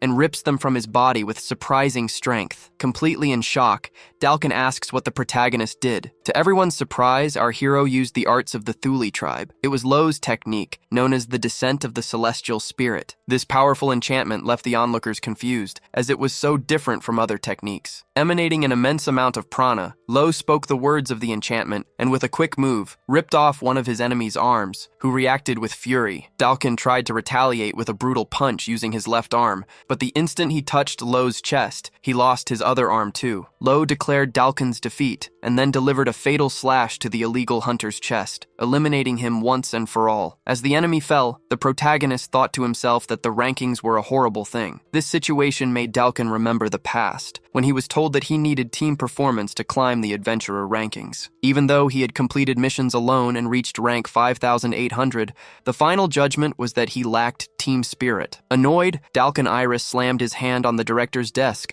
demanding to be judged only on his individual performance. After all, he was much stronger than most double-digit rankers. The evaluator, however, explained that the rankings and their criteria couldn't be changed, and that, as a member of the evaluation department, he couldn't promote him. He mentioned that there were exceptions and special cases for certain rankings, like the kid who had just become number 2 being an expert at playing solo. However, the evaluator made it clear that Dalkan Iris didn't fit into any of those exceptions. If it were today, Dalkan would have beaten the evaluator to death. He was very angry because, although it didn't seem like it, he worked really hard. For a ranker, their rank is their ultimate dream, and it's no exaggeration to say they live to climb higher. With no choice, he ended up meeting Ryu, from rank 4,600 and a girl from rank 5,000. They both knew Dalkan was in a hurry, but they considered it an honor to be on a team with a 3-digit ranker, so he had to form a team with those he considered small fry. The real reason for his lack of team spirit was his overwhelming superiority. No matter who he teamed up with, his companions always got in his way, a factor the evaluation department completely ignored. One day,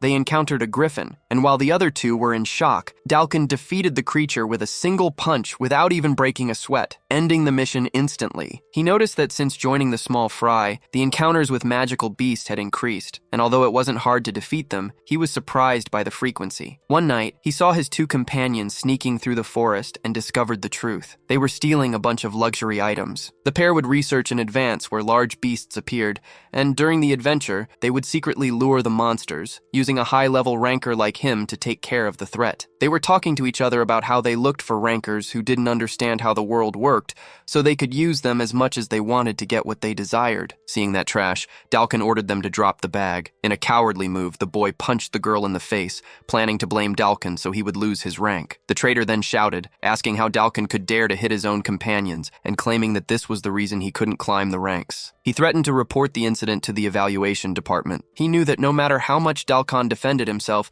their word would be worth more, since he was seen as a ranker with no team spirit, while they were considered generous. To top it all off, they said that if Dalkan apologized, they would pretend nothing happened. The idea of having to obey that trash just to climb the ranks made Dalkan so furious that he couldn't control his anger and eliminated them both right then and there. He never regretted that decision. However, the evaluation department didn't take long to find out what he had done. Murdering another adventurer is considered a very serious crime. However, Dalkan's past achievements achievements were taken into account, and he wasn't arrested. Instead, his rank was revoked, and he was banned from registering again for 3 years. Selling everything he had in a fit of rage was the trigger for his downfall. By the time the waiting period was over and he could register again, Dalkin had already given up on everything, trying to make money any way he could and just living recklessly. It was right around then that a shady dealer made him a strange offer. Rosso Cruel gave him the idea of buying a rank. Driven by revenge at the time, Dalkin ended up accepting the offer. He desperately wanted to destroy the ranking system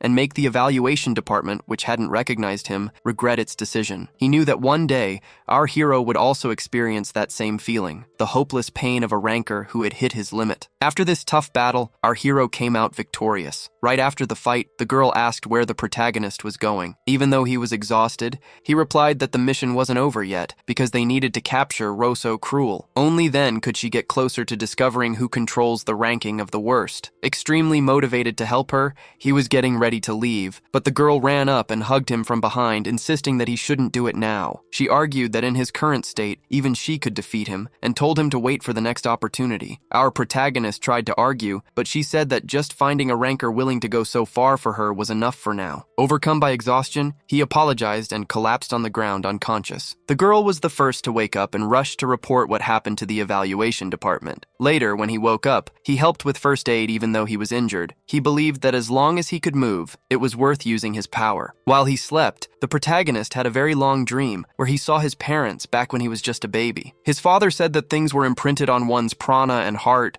and that when he awakened in the future, he would gradually remember conversations like that one. That's why his mother avoided saying strange things, figuring Louis might remember. They created the identity of Tony and lived in hiding so they could have peace away from others. In the dream, the protagonist felt the same way his father did in the past. However, if what he said was true, he wondered why his father had taught him how to use prana. He then understood that his mother, his father, his grandmother, and everyone else knew that one day he would have to fight. At that moment, he started to wake up from the dream. When he opened his eyes, he saw the 11th ranked adventurer there. Luke explained that she was very worried because he had slept for a whole day, and he was happy that she had taken care of him. Laud also showed up, saying he had come by while he was sleeping, and that if he hadn't woken up, he would have taken him to the royal castle. They told him that the story of the mess he got into right on his debut had already spread. Our hero managed to get up and move around. Owl asked if Ed had gone to the evaluation department just to come right back, and Eddie replied that he couldn't let them down. Lo Thule would be happy to know that everyone was safe and that he had helped them. Noticing that Dalkin Iris could also move, Laud released his restraints, warning him that it would be a waste of time if he tried anything funny. Then, the members of the department started to take him away. As Dalkin was being escorted away, Laud wondered how he had lost his 2 arms. They didn't look like they had been cut off, but rather erased from existence. Laud had never seen anything like it before. He knew that to cause that kind of damage, even the number 1 ranked knight wouldn't escape unharmed. He started to think that Lo Thule must have an ace up his sleeve. Meanwhile, Luke suggested that as soon as our hero's wounds healed, he should register for more rankings. She explained that rankings help with self-analysis. She used Dalkin as an example, who preferred close-quarters combat because he knew no one could beat him in brute strength. Therefore, registering for various rankings would help him better understand his own strengths. Luke added that the evaluation department had facilities that could measure all kinds of abilities,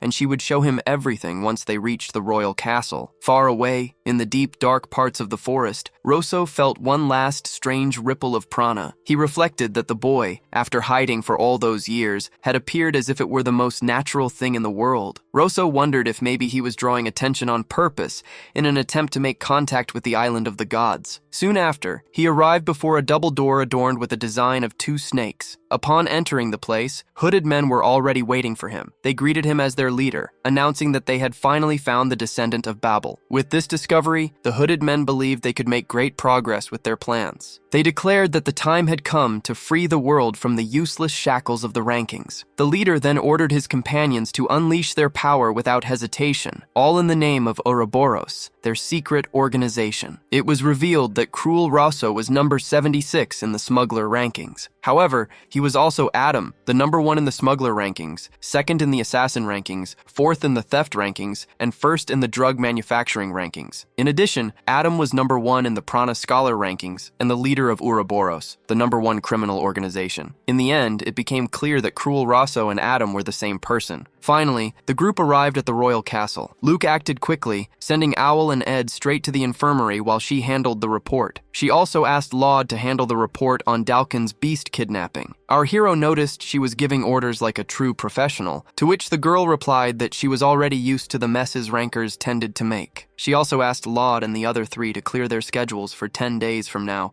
as they would be updating their rankings. Hearing this, Owl and Ed were extremely happy, expecting good results. While they were recovering, Luke wanted to talk to the protagonist about the royal horn. She explained that when the evaluation department takes a magical beast under its protection, it needs to assign a guardian. If possible, she wanted him to be the one. He didn't mind, but he asked why she didn't just take care of the beast herself. Luke clarified that the evaluation department had a lot of bureaucratic restrictions, and since the royal horn was going to grow very large, the department's facilities would become too cramped. As an evaluator, she wouldn't be able to take it for walks. But our hero, as an adventurer, could take it outside whenever he wanted, which would be great for the wolf. Grateful, she asked him to give the beast a name. Our hero decided to name him Ralph. When Luke asked if there was a story behind the name, he said that when he was little, a very brave man in his village faced a red grizzly bear all by himself, so he borrowed his name. Then, he thanked Luke for saving him during the fight with Dalkin, and asked Ralph to take good care of her from now on. He then petted the wolf's head, which responded with an affectionate gesture. With Ralph now under the protection of the evaluation department, the protagonist could visit him whenever he wanted. After that, he went to the infirmary, where Owl, Darkus, and Eddie were already recovering. He felt his ranking had started to climb, and wondered what position he would end up in. He felt busy and was finally understanding how other rankers felt. Suddenly, the nurse entered the room and asked everyone to be quiet, promising that if they obeyed, she would heal any wound in 10 days. The condition for being healed, however, was to follow her instructions to the letter. The doctor in question was Clara Save, ranked 14th, who immediately told our hero to lie down. She scolded him, saying that ranked adventurers were idiots for walking around with open wounds. This started a little competition between them to see who would heal first,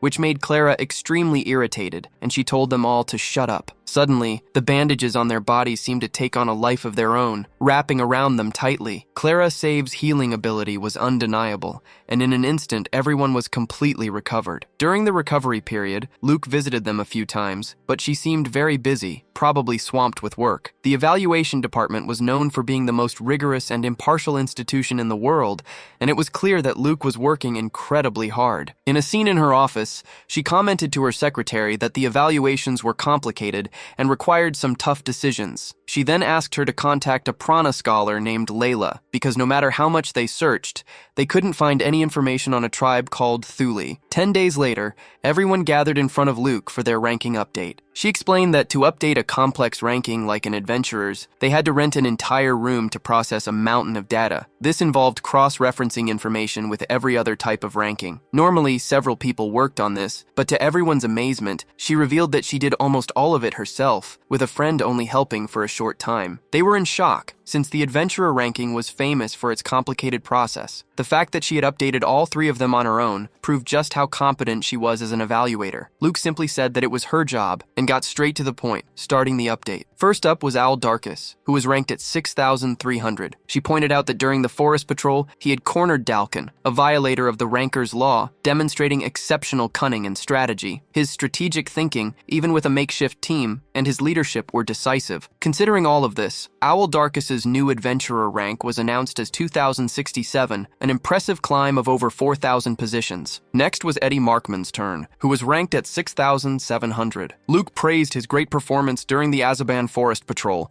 highlighting his mental fortitude to shoot with deadly accuracy in any situation. Additionally, his proficiency in prana control was so great that he could even teach others, and his sharp senses in forest environments were perfect for the life of an adventurer. Taking all of this into account, Eddie's new rank jumped to 1,870, a climb of almost 5,000 positions. Finally, it was Lo Tule's turn, who held the rank of 2,728. Luke listed his achievements. He discovered 7 unconfirmed species of magic beasts, identified the cause of the mass appearance of the beasts, and his swordsmanship was able to rival Dalkin's strength. She also mentioned his high potential for absorbing new techniques and, above all, the mysterious technique he used to eliminate his enemy. Considering all these factors, he climbed to rank 1,089. With that jump, he almost reached the triple digits in one go. Luke warned him to be prepared, as this speed of growth was unprecedented. She explained that the moment a ranker truly gets attention isn't when they first enter the rankings, but when they climb significantly. This is because it represents their growth rate. While Owl and Eddie's climb from the 6,000s to the 2,000s was incredible, Lowe's jump from the 2,000s to nearly the triple digits was considered exceptional. At that very moment, people all over the world had just learned the name Lo Tuli. From that day on, he would go through several changes as a ranker, for better and for worse, because of the recognition he had gained. With that, she concluded the update, mentioning that, as expected of the Marsis Knight Order, the young men had grown a lot. Meanwhile, someone borrowed a ranking panel to check the standings. She looked at the adventurer ranking and noticed a certain ranker had climbed so high he almost broke into the triple digits in a single evaluation,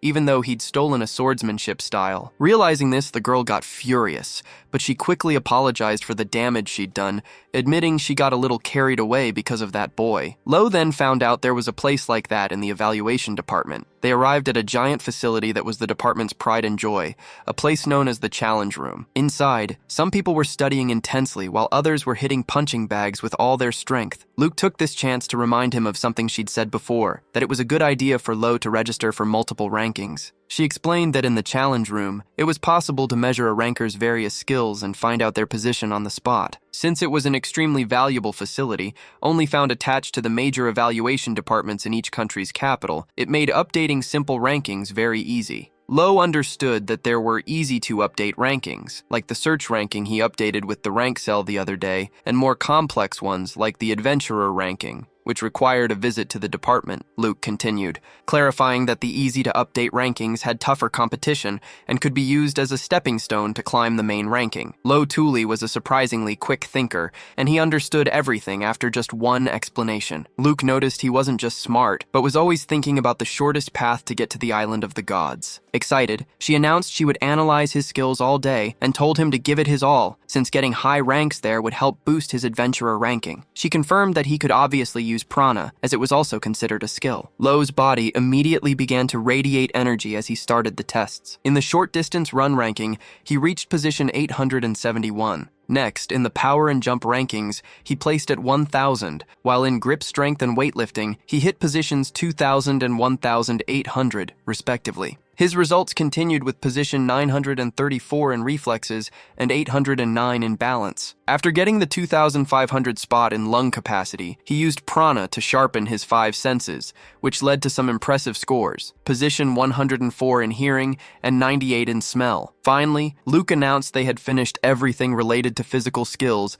and would now move on to the resistance rankings, which took longer. As Lo walked by, several people praised him, recognizing him as the adventurer who had jumped into the thousands all at once. He noticed he was drawing too much attention for getting such high ranks, but Luke warned him to get used to those stares, given his ultimate goal in life. From a distance, the white-haired, red-eyed girl from before was watching him strangely. Luke commented that Lo's sensory rankings were very high, and he explained it was because he learned to use prana on his senses with Ed. She agreed, mentioning that there was also a natural talent for prana, and that for someone like him, sharpening his senses, seeing far, and moving fast came naturally. She compared him to a wild animal, but she figured his muscular strength didn't seem to have much room to grow. Considering his high ranks in the short sprint and reflexes, Luke concluded that he should focus on agility. "That's a tough call, but a wise one," said Director Gran, who appeared out of nowhere. He greeted Luke, happy to see her after a long time. Luke explained to Lo that the director was a very important person, and the two of them immediately bowed their heads in respect. The director, for his part,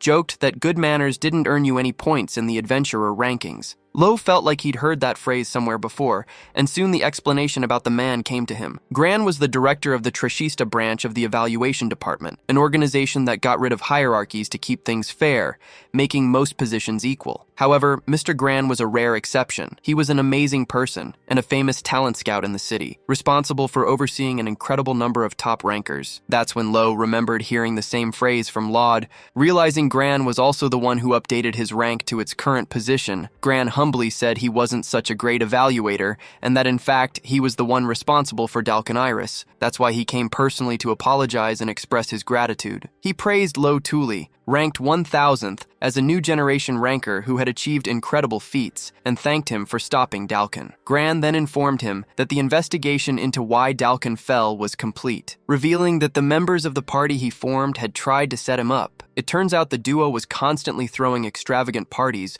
that were inappropriate for their rank, which had already caught the attention of the evaluation department. The two criminals were already under surveillance long before Dalkin Iris got his hands dirty. That's how the evaluators discovered the plan, through one of the duo's friends who they expected Dalkin to trust. Gran confessed that evaluators stake their pride on assessing rankers and that fake reports don't get past them, adding that he deeply regretted approving Dalkin Iris. Lo, however, spoke up, saying it wasn't Gran's fault. He argued that rankers can think for themselves and that the department is just a source of support. They don't need to be taught every little thing. After all, rankers have their own pride, and Dalkin Iris must have been following his own pride when he made those mistakes. The director then mentioned he was going to Dalkin's cell to talk with him. Gran explained that the illegal hunter was angry to see him, but he didn't deny his responsibility. When Gran asked why Dalkin hadn't fled, the answer was a ranker's pride. It's a pride that makes you step forward when you show respect to an opponent. Lo Tuli was the one who made him remember that pride, and that's why the director expressed his gratitude once more. After their conversation,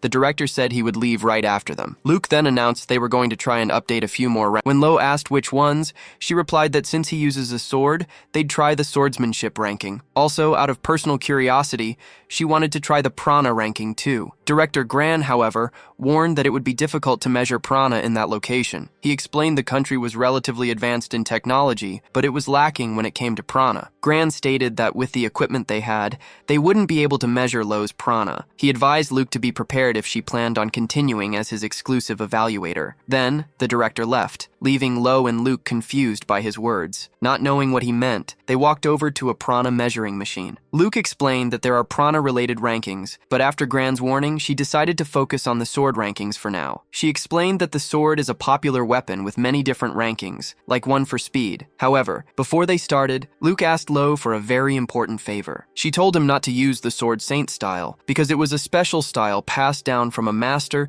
to a single disciple, inherited by the number 1 ranked knight. For every other ranker, the sword saint style was a dream and a goal, and it was no exaggeration to say that most of them were trying to inherit that style. That's when Lo finally understood the true magnitude of the technique Adal had taught him. Luke explained that even though Lo Tuli was throwing slashes around like it was nothing, it was actually a very advanced technique. She believed that only swordsmen ranked 800 or higher were capable of such a feat, which meant that out of 2 billion people, only 800 could do what he did. She went on to explain that the founder of the sword saint style was the first number 1 knight, Lawrence Wolfe Raven, a first-class swordsman and also a scholar who created many sword styles. The sword saint style was considered his masterpiece, a technique that allowed him to manipulate slashes freely and earned him the nickname of the Slash Master. Realizing the power Lo used had immense value and historical weight, Luke thought it was best for him to keep it under wraps for now. After all, if the high-ranking knights started hating him now, it would be terrible for his future. Agreeing to be careful, our hero decided to take on the sword rankings without using that style. Even though he couldn't use his full strength, he figured it was still better to be registered in the rankings. He even asked if it would be better not to register at all than to get a low rank, but Luke insisted he wouldn't have any credibility if he wasn't registered in several rankings, and that he didn't need to worry about where he placed. The first test was for consecutive slashes, performed on a special rock called a possession stone. It was extremely resistant to slashes,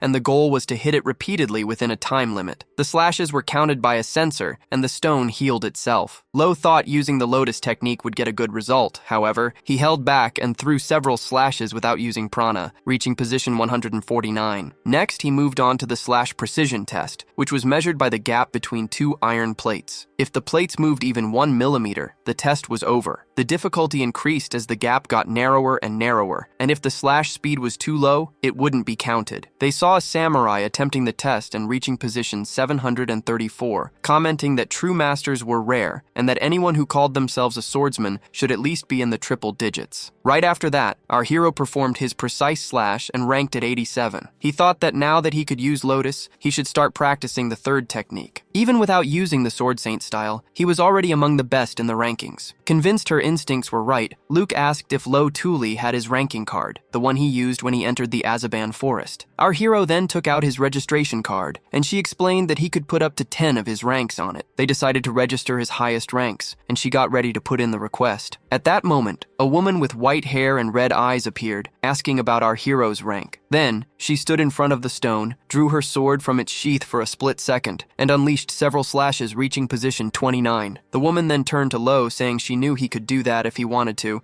since he was a user of the sword saint style. Luke was shocked that he'd been found out so easily. Without hesitating, the woman challenged Lo Tuli to a fight. If she won, he would have to give up his sword forever. She said they should go somewhere else because knights were watching them. Our hero followed her to an outdoor area of the castle, where she revealed that the leak of the sword saint style was a tremendous humiliation for her, and that she didn't want to see anyone like him using that style. Showing a bit of courtesy, she introduced herself as Setsu Aurelia, Ranker Knight 305, and said he should understand her pride as a knight. Luke, still confused, asked how she found out that Lo used the sword saint style. Setsu replied that he used the technique right out in the open during the adventurer registration test, and that anyone could have noticed. It turns out one of her seniors, who was also a Ranker Knight, took the same test and noticed the technique. As soon as she heard her senior's explanation, she knew that Lo had stolen the style. Lo tried to say he didn't steal it, but she wouldn't listen, since she couldn't imagine that Adal himself had taught him. To her, it was absurd to believe there was any chance a classless person like him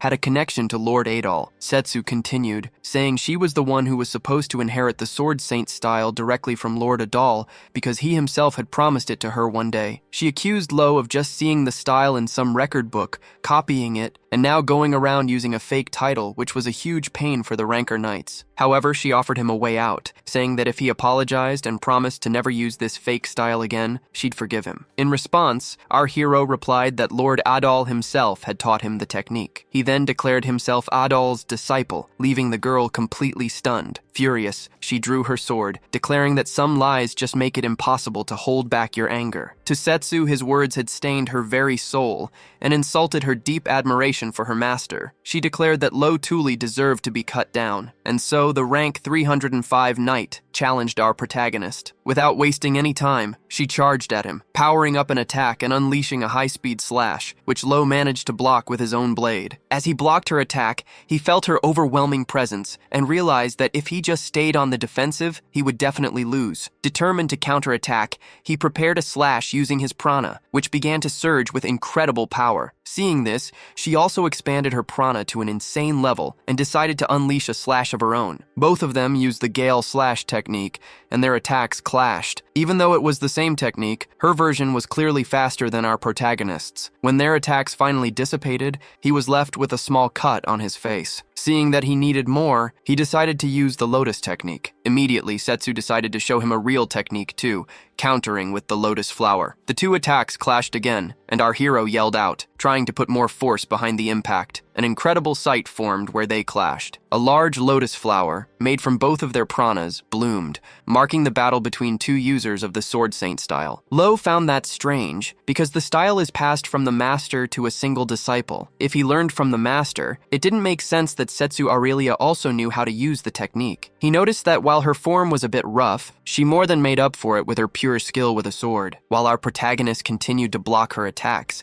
Setsu wondered if what he said was actually true, but she preferred to believe Lord Adal's word. She then taunted him. She reminded him that she'd already beaten him with the Gale Slash and the Lotus Bloom, and asked if he was going to use Furious Rupture next. Our hero, however, admitted that he didn't know how to use that third technique. She couldn't believe he only knew two of the style's techniques and still had the nerve to call himself a disciple. Lo knew that at 17 years old, the same age as her, his rank was far lower in almost every way. With his current rank and power, he couldn't beat her with his sword alone. Realizing this, he started to release a huge amount of prana to use another power. He then began to recite the words of his gentle breeze and scattered cloud spell, leaving Setsu in shock to see a rookie ranker like him using incantations. To her, his growth rate in the rankings was unnaturally fast, and it was frustrating. Determined to take him down in a single strike, she made her move. Setsu believed that whatever skill he had would be useless against her speed. She wanted to defend the honor of the knight, Adal, right then and there. She began to prepare her own spell, aware that incantations were a special power that only the chosen could wield. If he could really use that, it meant he was incredibly strong. The instant our hero opened his eyes, his prana flaring as he finished the spell's final words, she attacked with a Gale Slash to stop him. The attack shot towards him like a tornado, but it passed right through him. He had activated a physical type divine art to reach the celestial spirit. He was completely unharmed by the attack, leaving Setsu in shock as she wondered if it was some kind of defense defensive skill. Even though the prana around his body seemed like impenetrable armor, Setsu had a weird feeling about his attack. Her instincts warned her not to advance. In the blink of an eye, our hero rushed at her. He held his sword with both hands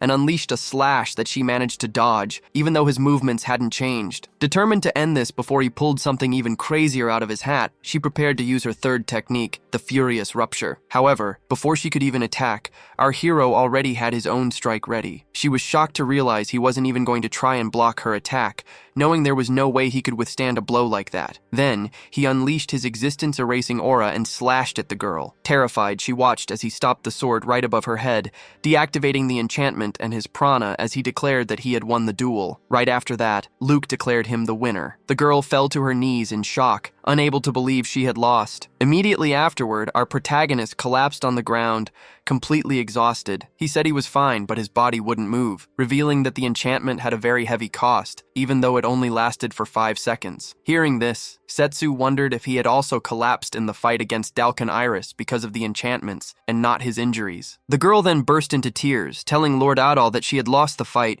and asking why he gave the Sword Saint style to a man like that. Luke approached and asked if she could call her Setsu. Luke politely explained that while Ranker Knights idolized the Sword Saint style, Setsu might have been too rash for attacking someone like that out of the blue. Curious, Luke asked if she had a special reason for being so obsessed with the Saint's style. The girl confirmed that she did, as she considered herself the only disciple recognized by Lord Adal. She explained that back when her ranking was completely stagnant, he appeared and secretly taught her swordsmanship, just one time. At that moment, she was sure that Lord Adal wanted to pass the Sword Saint style onto her. Luke was shocked, and Setsu Aurelia explained that Adal is famous for never taking on disciples, which made her think she was the only exception. She believed that her talent had been recognized by him and that Lord Adal was waiting for her. Motivated by this possibility, she worked really hard, defeating more and more monsters, and even kept a picture of him in her pendant. Luke then realized she had been led on and became unbearable because of Adal. When Lo Tuli finally got up, even with his body feeling heavy, he stated again that he wasn't lying about the night. He told the truth about becoming Adal's disciple and learning everything about the Sword Saint style directly from him. The girl admitted that it was impossible not to recognize Lord Adal's sword and that his style was the real deal, unlike hers, which she only learned by watching from a distance. She thought she had something different, that it wasn't the real style, but a technique she had copied perfectly just by watching, which was an incredible feat. It was Setsu Aurelia who proposed they bet their swords. She said that if he told her to give up her sword, she would stop being a knight that very day. Luke intervened, saying she didn't have to go that far. Setsu Aurelia agreed that anything else would do, and that he had the right to demand whatever he wanted, promising to accept. Our hero got a little shy, thinking about what to ask for. After thinking for a long time, he said he had decided, but she interrupted him, warning him not to make any weird requests about touching her body. He replied that he had no reason to want something like that, which made her a little upset. Finally, he revealed that he had 2 requests for the girl. The first was for her to help him raise his adventurer rank. The second was for her to teach him the Sword Saint style. Setsu Aurelia was confused, arguing that he should know the style better than she did. He argued back, saying he only knew how to use 2 techniques and that his skills were still weak. In turn, he thought it was incredible that she had managed to copy the style to that level just by watching. The girl replied that even if it was an imitation, performing the revered Adal's techniques poorly would bring shame to his name. She stated that even a loser has their pride and asked to borrow his rank cell for a moment. She intended to check some knight missions that could help him rank up. Our hero then asked the evaluator if he could take on knight rank missions. Luke explained that normally they can't accept missions exclusive to a specific ranker class, but the rules allowed it if he was accompanied by a guardian of that class. The hero figured that taking on knight missions wasn't the fastest way to raise his adventurer rank. Luke agreed, but explained that he needed to expand his skills and cover his weaknesses to truly progress. He added that factors like knowledge, negotiation skills, and teamwork were also crucial, and that focusing only on adventurer missions would limit his growth. Therefore, by taking on knight rank missions now, he would gain an edge to surpass his rivals, turning this opportunity into a chance to grow immensely as an adventurer. Luke continued, saying that the knight ranking, just like the merchant ranking, placed a high value on trust. Because of that, it required not just strength, but also dignity, a quality that Lord Adal had in spades. Our hero had felt this for a while, but the picture Setsu and Luke painted of Adal was very different from the one he knew. To him, Adal was a bit of a slacker who did everything carelessly. Hearing this description, Setsu Aurelia got really angry and immediately disagreed. Luke also stepped in, stating that Adal was a man of impeccable conduct. After all, he was the greatest of all knights. To prove his point, Luke mentioned that Adal was ranked 5th among trustworthy leaders, a position you couldn't reach with swordsmanship alone, and that he was highly respected by everyone. He recalled an interview where Adal, after saving a village from monsters, said a memorable line. He said that protecting the people is a knight's duty, and their peace is the pride and weight of their swords. Setsu added that she remembered the date and all the details about that quote. As they spoke, the protagonist realized he had no idea what Adal had been up to. Their paths had become very different after they left the village, and even during training, Adal never talked about himself. He then wondered what his old master was doing at that very moment. The scene changes to a village being destroyed by a horde of monsters. In the midst of the chaos, a little girl was crying while looking for her mother, until she came face to face with a giant snake. At the last second, a knight appeared and defeated the monster,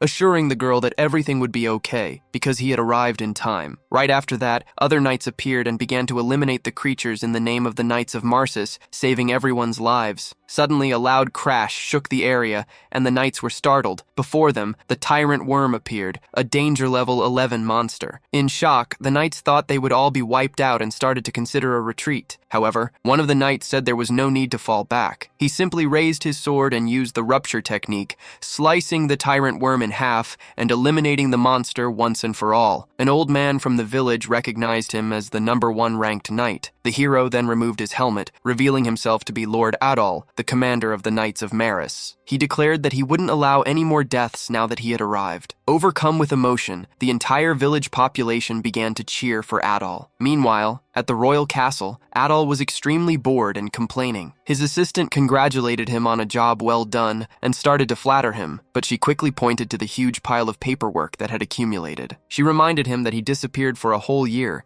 and should appreciate the work she put into making up excuses for the other members of the order. Adal retorted that when he became commander, he warned them he would maintain the order's system and play the part of a good leader for the public, but that he would disappear whenever he wanted. The assistant complained that he never answered when she asked where he was going. Then, changing the subject, she asked who had given him the scar on his chest. She explained that she saw the mark when he was changing after a fight, and that several rumors about it had spread throughout the order. To cause a wound like that on him, the opponent must have been someone very skilled. Adal agreed, but corrected her, saying the person was still going to become skilled in the future. In his thoughts, Lord Adal was happy to see that Lo Tuli seemed to be doing well. He saw him on the adventurer rankings and felt proud that he had learned the holy sword style. However, he figured that at his current level, Lo could probably only use 2 techniques at most, since he knew you couldn't climb that high in the rankings with swordsmanship alone. Adal wondered if Lo had truly awakened the arts, because the prana power he felt was just terrifying. The moment his prana touched Lo's, it was completely wiped out, and even when he increased his own power to defend himself, Adal couldn't resist. He felt that for someone who had awakened such power, Lo's rank was still way too low, probably because the kid hadn't gotten used to controlling it yet. That's why Adal wanted Lo Tuli to get stronger and stronger, because he knew Lo couldn't keep stagnating in the 1000th rank, which was far too weak for his potential. Meanwhile, Setsu Aurelia found a mission that seemed perfect for the group, an escort job on the Transcontinental Railroad. The client was Thomas Belkin, the merchant ranked number 33, who needed protection during the train ride from the Kingdom of Walter to the Republic of Errol. The mission was urgent, as there were rumors that assassins sent by a rival merchant company were after him, which led him to look for skilled individuals with escort experience. At the same time, members of the Ouroboros organization were meeting in secret. One of them decided to act, stating that he would keep his plans hidden from their leader. Although he admitted it was a premature move, he insisted that the arts were too important to ignore, since they needed to find out what stage Lo Tuli's awakening was at. Depending on the circumstances, they considered that it might not be a problem to tell him the truth about the island of the gods, thinking they might get along with Lo better than they expected. At that moment, the member took off his hood, revealing he was a robot, and mentioned that the kid was a human who was also searching for the legendary island. The group arrived at the Dream Zephyr station, the Transcontinental Railroad connecting the Kingdom of Walter to the Kingdom of Errol. The train was an impressive sight, with its 31 cars capable of carrying 600 passengers on a 6,000-kilometer journey. Lo, who had never seen a train up close, was amazed as he watched the gigantic structure moving at high speed. They had a meeting scheduled with the client on the platform, and they knew it would be easy to spot Thomas Belkin because of his flashy appearance. Knowing that trust was vital for a bodyguard, Luke told Lo to show his rank card right away to make a good first first impression. However, when Lo found Thomas Belkin and showed him the card, the short merchant slapped his hand away, declaring that he wouldn't entrust his life to a brat. Stepping in, Setsu Aurelia asked if the merchant had looked her up. Thomas admitted he'd seen her rank, but then Setsu revealed something that wasn't in the records. She was a Sword Saint candidate. Hearing this, Thomas Belkin was in shock, his eyes wide with surprise. The title of Sword Saint was the position given to the one who reached first place in the knight rankings, and candidate was a nickname given to those ranked high enough with the potential to reach that position. Although rank was the main criterion, compatibility with the fighting style weighed heavily due to the unique nature of the required swordsmanship. Because of her talent, Setsu Aurelia had been chosen as the youngest Sword Saint candidate in history. Setsu then pointed to Lo, stating that he was even more skilled than her, a Sword Saint candidate. Lo Tuli formally introduced himself, and the merchant, now convinced, was very impressed. Next, Luke introduced herself as Lo's exclusive appraiser, which was a huge relief for Thomas Belkin. He confessed that his nerves were shot because of recent terrifying experiences, and that he didn't even trust his own people. With the deal sealed, Thomas asked the trio to accompany him to his cabin so he could fill them in on the mission details, and together, they entered the golden car to begin their escort duties. When Lo Tuli was asked if it was his first time on the Dream Zephyr, Luke took the opportunity to explain the train's layout. She wanted to make sure he could handle his escort duties properly. She started by showing him the bronze car where the cheapest class traveled,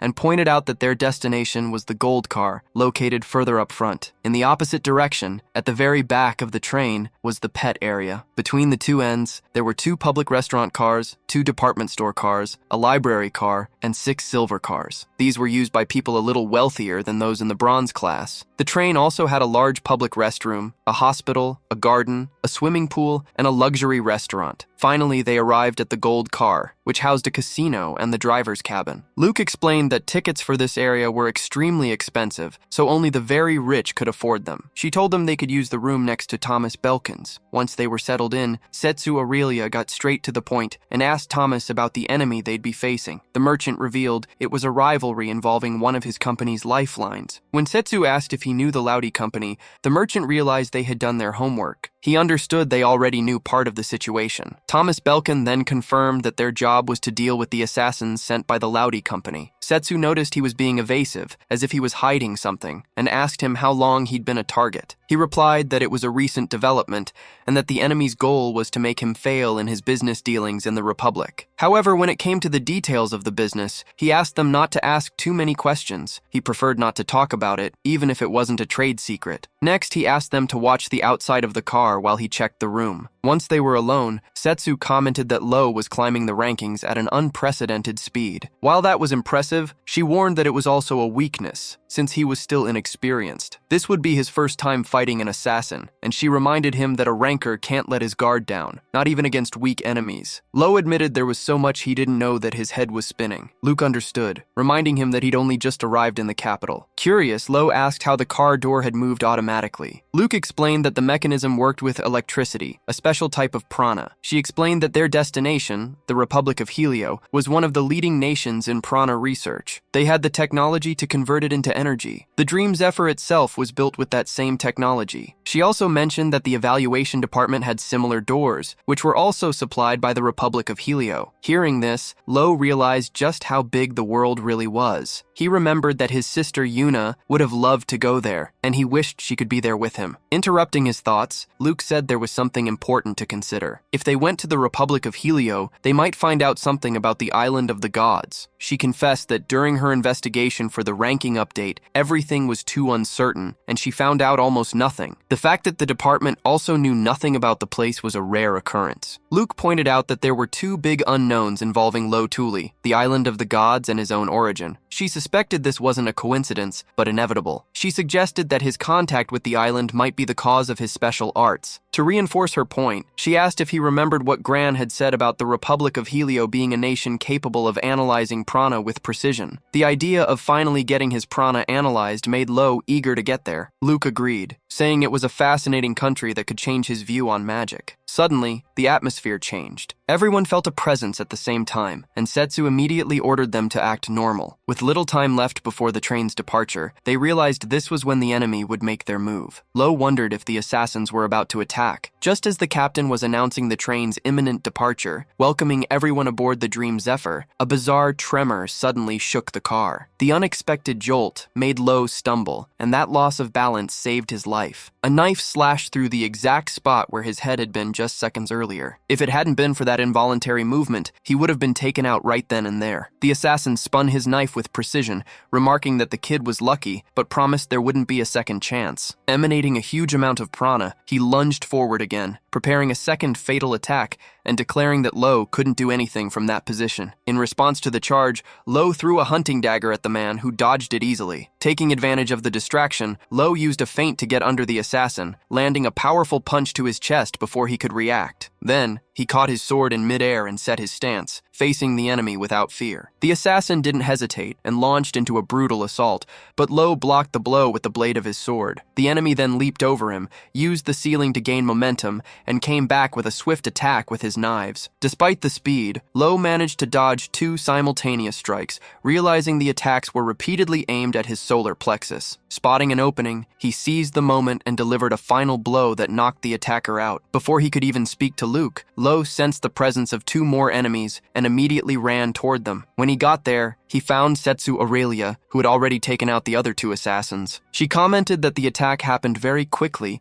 and noted that while the enemies seemed afraid, their movements were extremely aggressive. Given how dangerous the situation was, Setsu suggested they temporarily halt their journey. However, Thomas Belkin refused the suggestion, stating that his business couldn't stop. Faced with his refusal, Setsu decided to dispose of the attackers discreetly so as not to delay the train's schedule. She threw the bodies out the window, realizing that's how they had gotten in. Setsu admitted it was a brutal method, but a necessary one, since there was no time to interrogate them or keep them under guard. The solution was to simply get rid of them, and she even commented that people with that skill level wouldn't die so easily. Soon after, the group met with Thomas Belkin for a strategy meeting. When asked about the assassin's level, Luke estimated they were around rank 500 in the crime rankings, which indicated a lot of combat experience. Additionally, they showed a flexibility comparable to a rank 300 knight. However, Luke felt they weren't that good in a direct confrontation. The assassin Lo faced, for example, was off balance. If he had been more stable, he could have been much more dangerous. She warned about the risk of more surprise attacks,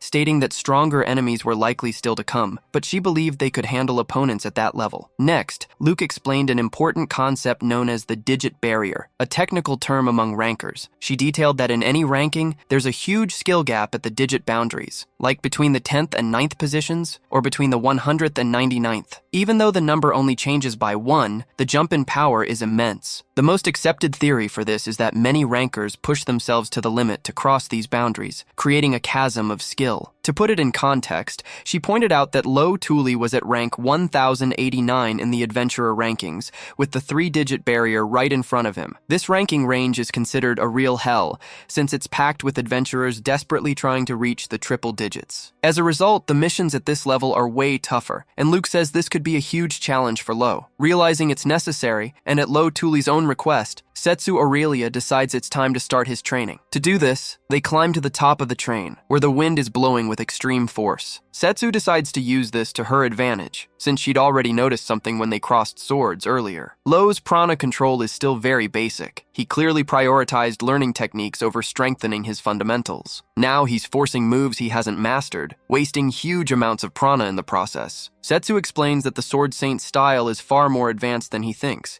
and to keep up, he needs to master advanced prana techniques. Although our hero understands that these techniques are powerful, he believed he could get stronger just by practicing with his sword, but she strongly disagrees. Setsu points out that there's something fundamental he needs to fix. During their duel, he let his emotions take over, and his movements lacked clarity. To prove her point, she suddenly disappears and reappears behind him in the blink of an eye, placing her sword at his throat. She then explains that what she just did is the foundation of the Sword Saint style. It's a storm of strikes so fast they're impossible to see. That's the true essence of the style, but Lo Tuli is still way too slow to pull it off. However, she claims that if he follows her instructions correctly, he'll be able to use the third technique, an explosive and extremely difficult skill skill known as the Raging Rupture. Setsu reveals that what he's learned so far is just the basics, and that the more advanced techniques have an insane jump in difficulty. With a hint of frustration, she admits that even she hasn't been able to master them completely. She only copied the style by watching, without ever reaching its perfect form. Still, she recognizes Lo's potential. Even though it's incomplete, he's already using the true style. This fact both bothers and motivates her. With the strong wind blowing on top of the train, the two of them finally take their stances, and the training begins for real. Setsu mentions that the technique is special even among the Sword Saint styles. She recalls that Lord Adal used to say its applications were limited, but it allowed the user to take down many enemies at once. The mention of his master makes Lo Tuli pay even closer attention. He vividly remembers when Adal used his prana to unleash an insane slash. The sight of that man slicing through an entire mountain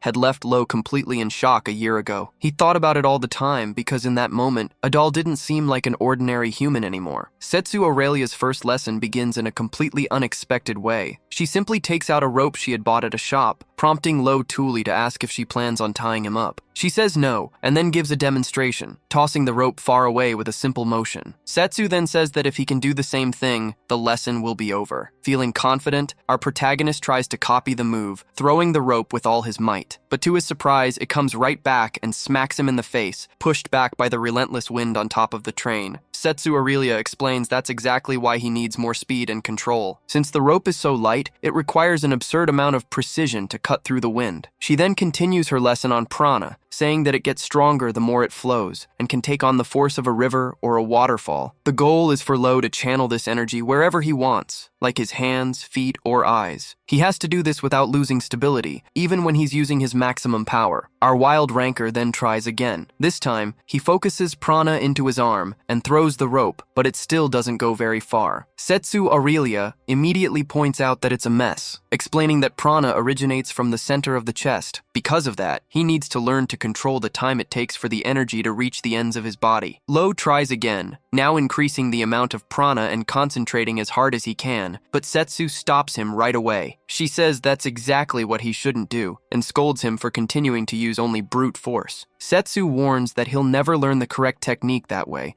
and that using prana so uncontrollably could actually make him unstable. She then breaks down the problem for him, detailing the specific flow he needs to master. By that point, Lo had already used an absurd amount of prana. Setsu calculates that if the amount needed to pass the lesson was 1, he was spending 10 to break through. Even for someone with his reserves, that isn't sustainable, and if he keeps it up, he'll run out of energy quickly. The real goal of the first lesson is efficiency and prana control, not just releasing large amounts of power. Lo, however, argues that he doesn't run out of fuel, claiming he can use much more prana than that without getting exhausted. Faced with his stubbornness, Setsu Aurelia changes her approach. Since he insists he won't run out of energy, she challenges him to release all his prana at once. Our protagonist doesn't hesitate for a second and starts to release his aura. Instantly, an absurd amount of prana explodes around him, distorting the very wind blowing on top of the train. Aurelia is in complete shock. Even though she was expecting something big, this surpassed all of her expectations. Inside the train, Thomas Belkin and Luke feel the impact of that energy release. Right before a massive boom comes from the top of the car, Luke immediately recognizes that aura, noticing that the amount of prana was even greater than before. She realizes, surprised, that Lo Tuli has gotten stronger again. Meanwhile, hidden among the passengers, one of the assassins also feels that overwhelming presence and goes on high alert. He realizes there's a monster on this train, someone with an absurd level of prana, comparable to a single-digit ranker. The assassin also reflects that there are only 12 hours left until the next phase of the operation, and that this person's presence could seriously interfere with their plans. Back on top of the train,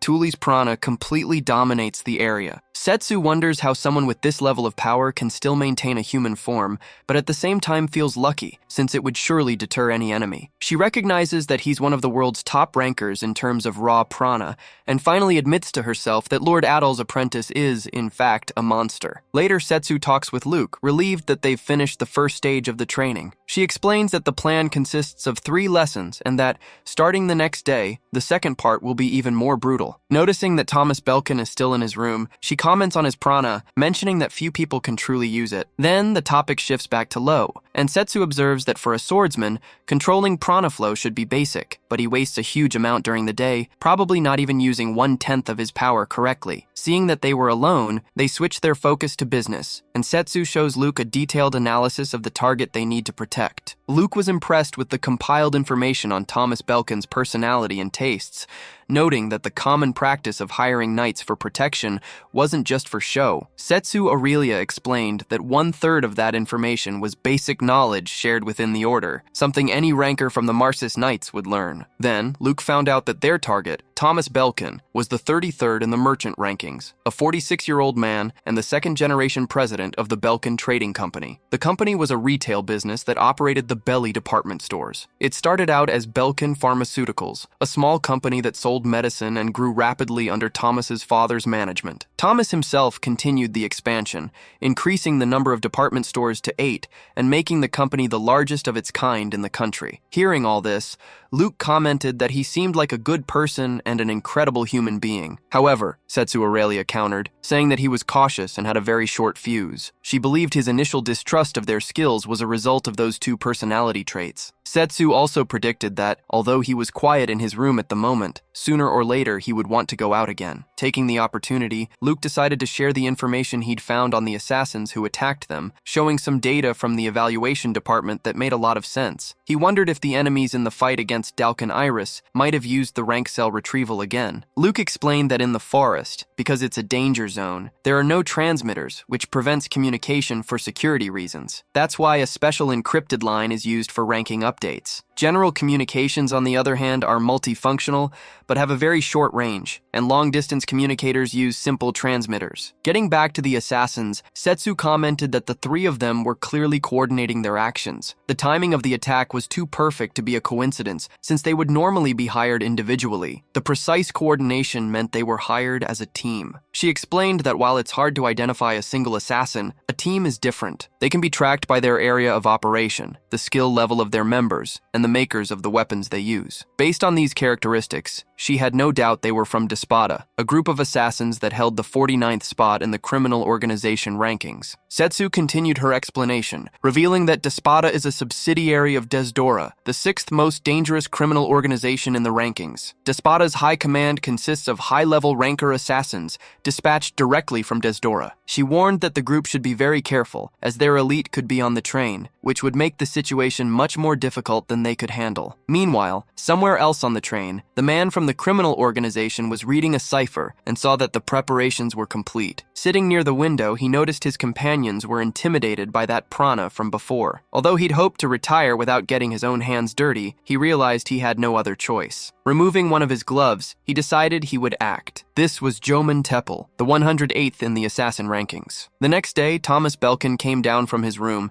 and started eating voraciously, commenting that the meal was worth every cent of the place's high price. He mentioned that tasting the food beforehand to check for poison had been a pain. Turning to Luke, he said that she didn't need to hold back. After all, she was the evaluator. Luke replied that an evaluator's job is to have the same experiences as the rankers, so she can judge the rankings based on that. Satisfied, Thomas reminded them to protect him properly while he went for a walk to digest his food. He then went over to a selection of jewelry, finding everything magnificent, but complained that the selection of ceramics was so limited. Suddenly, he noticed a new piece by Mason, which he considered an exquisite work of art. Watching this, Luke asked Setsu if they should really be letting him go shopping under the circumstances. Setsu replied that it would be a problem if he got stressed out, so it was better to let him blow off some steam. That way, he'd be more likely to obey orders when things got dangerous. The knights stressed that they needed to stay on alert and stick close to Thomas. Then, Luke changed the subject, asking how Lo Tuli's training was going, since Setsu Aurelia seemed to be very strict. Lo Tuli replies that he's not tired, because he's learning to use his prana more efficiently. Curious, Luke asks if he's ever run out of prana doing something other than using his arts. She finds the situation strange, since prana training normally involves depleting your energy multiple times to strengthen it. However, Lo argues that you don't always run with the goal of getting out of breath. He suggests that maybe he just has a huge amount of prana, which would be unusual. Luke agrees agrees that his amount of prana is immense, but points out that it's all consumed in a single instant when he uses his art. At first, she thought Lo's ability was to simply erase everything he touches, but if that were true, the floor should have also disappeared in the previous incident. While there are known arts that can erase things on contact, his uses up so much energy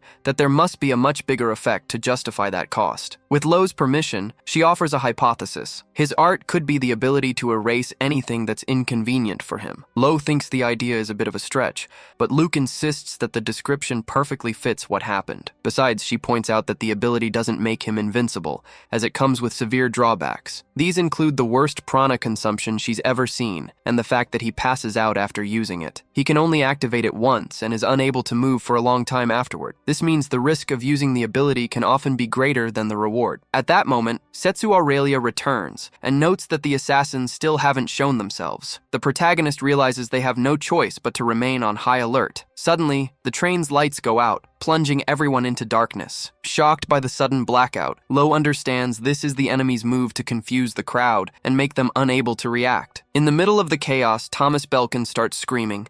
Setsu immediately tells him to be quiet, but it's too late. An assassin attacks, and she defends the sword strike with her dagger, realizing they used Thomas's voice to locate them. Setsu tries to sense the enemy's prana to find their positions, but the large number of people in the train car prevents her from accurately identifying the assassins. Seeing her difficulty, Lo asks if she could handle the situation if there was light. Without waiting for an answer, he starts running, telling her to keep Thomas safe. In a swift move, he thrusts his sword into the train's ceiling, absorbing prana from the outside. Then he releases a bright green light that illuminates the entire car. The people around, not understanding what's happening, think the scene is beautiful and wonder if it's some kind of show. Lo knows he needs to hold on and keep the car lit until the power comes back, but his action turns him into a clear target. An assassin approaches from behind to eliminate him. It was Joman Tapel, ranked 108th. The assassin realizes the young man is the source of all that prana and unleashes a powerful punch that sends him flying. Despite the impact, Lo manages to land on his feet,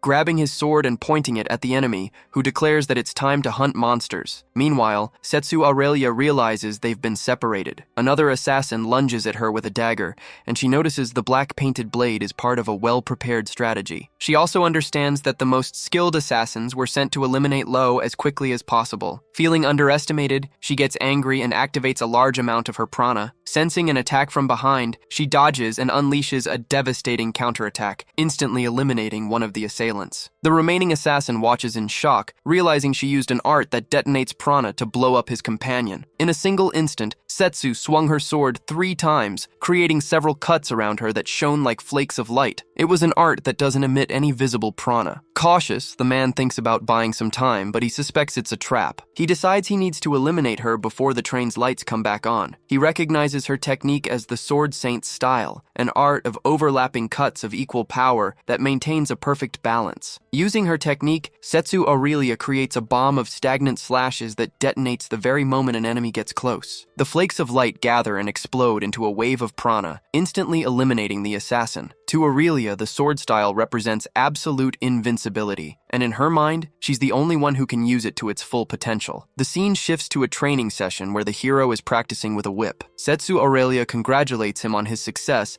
and tells him not to forget that feeling. She explains that the technique is called flow. It's something rarely seen at his rank and is more common among elite fighters. That's why she has high hopes for the protagonist, believing that once he completely masters the flow, he'll be able to control his power much more effectively. Back in the present, the hero unleashes his prana as he faces the axe-wielding assassin. The man raises his weapon, analyzing the young man's power flow. Then, the two rush toward each other, their blades clashing. The hero immediately feels something is wrong, and the assassin realizes he knows how to use flow. While defending, the protagonist notices his blade starting to crack until a heavy impact forces him back. Around them, the frightened passengers finally notice that 2 people are fighting in the train car. The 108th ranked assassin comments that the kid has a bright future, but it's a shame he has to end that potential right now. The hero recognizes that his opponent is on another level. He's a strong man and, unlike the hero, is used to using flow masterfully. He wonders if this man is from the Despada elite that Luke mentioned. Determined to fight back, the protagonist grips his sword tighter and uses his own flow to rush toward the enemy at high speed. The assassin notes that the young man's use of prana lacks polish. He considers it a waste, since the sheer volume of power he has seems like a gift from the heavens. He reflects that normally, someone born with so much power would be forced to learn how to use it, but he suspects the kid was rejected during his training, which prevented him from reaching his full potential. Declaring that he'll defeat him before he becomes a complete monster, the assassin admits that if the young man's flow were perfect, it would have been a huge problem. Then, he activates his own prana flow and attacks with his axe, striking with immense force. The hero understands what he needs to fix. He isn't able to control his flow properly. He also realizes that his flow and the Sword Saint style aren't in sync. This becomes clear when he tries to use the prana self-destruction technique. He can't use both techniques at the same time, but he still unleashes several high-level prana slashes at the enemy. The assassin easily dodges them and notes that the attempt is straining the young man, which is just another waste of his gift. Next, the assassin throws his axe at the protagonist, who manages to dodge it. The weapon gets stuck in the wall of the train car. As the man goes to pull it out, he uses the motion to hurl debris at the hero. He blocks the debris, but the impact leaves him stunned. The high-ranking assassin takes advantage of the opening to charge at him again, attacking with his axe. The protagonist struggles to block the attack, but the angle of the blow leaves his sword on the verge of snapping in two. Tuli realizes the assassin is adapting with every moment of the battle. He's thinking more during the fight, not just relying on his strength. He concludes that he shouldn't be losing when it comes to flexibility, since he's faced stronger opponents before. Reminding himself that the Sword Saint style is always changing, takes a new combat stance and starts to unleash even more prana. He then combines the Lotus Blossom and the Gale Slash, launching the same attacks as before, but this time simultaneously, right at the assassin. However, when the assassin begins to defend himself, he notices the attacks are different than before. The high-speed slashes look like thousands of arrows. They overlap wherever they touch, making them almost impossible to dodge. Despite this, the assassin finds the strikes light and starts to parry them all at once. Noticing this, explains that the attacks are weak because he's switching speeds, but they can explode, which is more than enough to hold the enemy in place. To keep it under control, he focuses all his prana into a single sword strike. The assassin is terrified by this display of power, and the attack hits him square in the stomach. Confident after the attack, knocks the assassin down with a heavy blow and feels relieved, happy to have won somehow. However,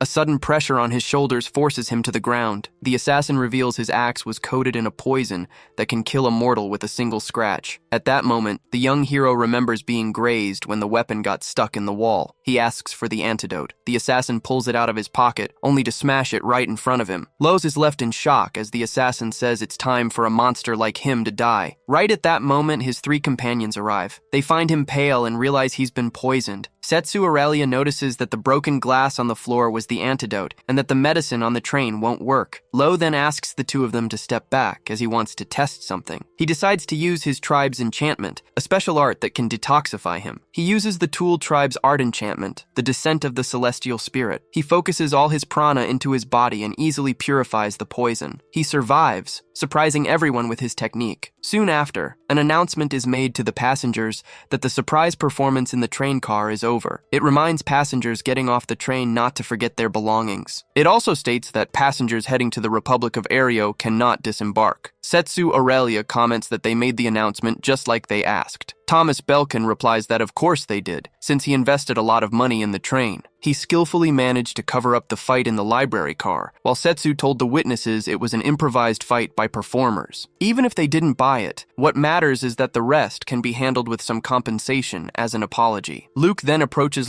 Tuli, saying that he's figured out the nature of his ability. He explains that the core of the art of the Descent of the Celestial Spirit is survival. It automatically eliminates anything that gets in the user's way, like targeted attacks or sources of pain. However, he warns that the price for an ability that breaks the laws of nature is steep, since Lo can't move. The most important thing is how he uses this art, as Luke noticed that its duration is only 10 seconds. During these 10 seconds, Lo becomes totally invincible and can defeat anyone, keeping in mind that victory is guaranteed if he can drag the fight out for that period.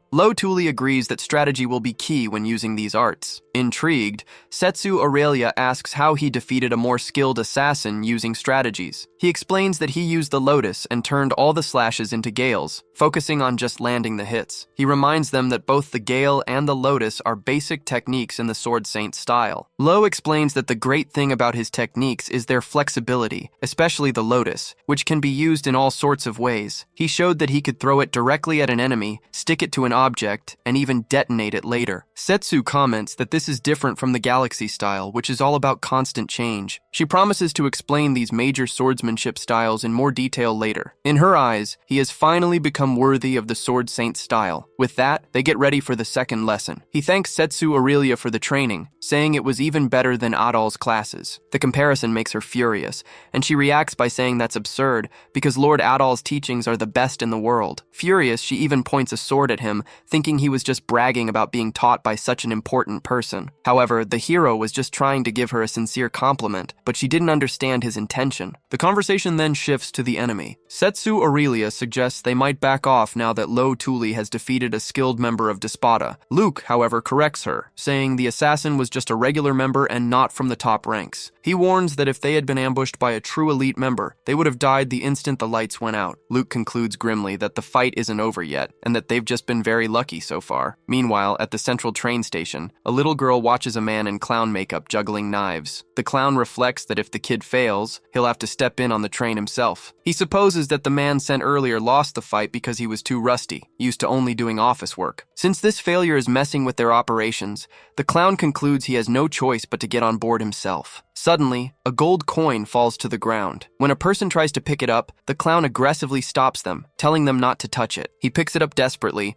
commenting that his old habits from his beggar days are coming back, as he survived in the past thanks to handouts. At that moment, a man bumps into him and apologizes. The clown notices the man's exotic face and asks if he's from the Republic. The man, who is wearing a metal mask, confirms that he is and says he's returning home after a long time to see someone important. Back on the train, the hero joins the group, and Setsu asks if he was able to sleep. He replies that he did and that he even talked in his sleep. Seeing that the night passed without any incidents, he asks how far they are from the Republic of Aereo. Luke informs him that they left the central station the previous night and are already halfway there. Thomas Belkin, who has been more cautious since the attack, announces that it's lunchtime and he's going to eat in his room. Seizing the opportunity, Setsu says she has something to say about the assassin Lo defeated. She argues that although he seemed strong, it's likely that someone even more skilled will show up. With that in mind, she confronts Thomas Belkin directly, asking if he's hiding something. The man breaks out in a cold sweat and asks why she's so suspicious. Setsu then explains that it makes no sense to hire an assassin of that caliber for a simple business dispute, as he had claimed. She's certain there's another reason for the chase, so she gives him an ultimatum. If he stays quiet, they'll cancel the mission. Setsu points out that when a client doesn't give them all the necessary details, they have the right to back out to avoid dangerous fights. She finishes by saying that since they have Luke with them, the evaluation department will certainly side with them in the decision. Desperate, Thomas Belkin promises he'll explain everything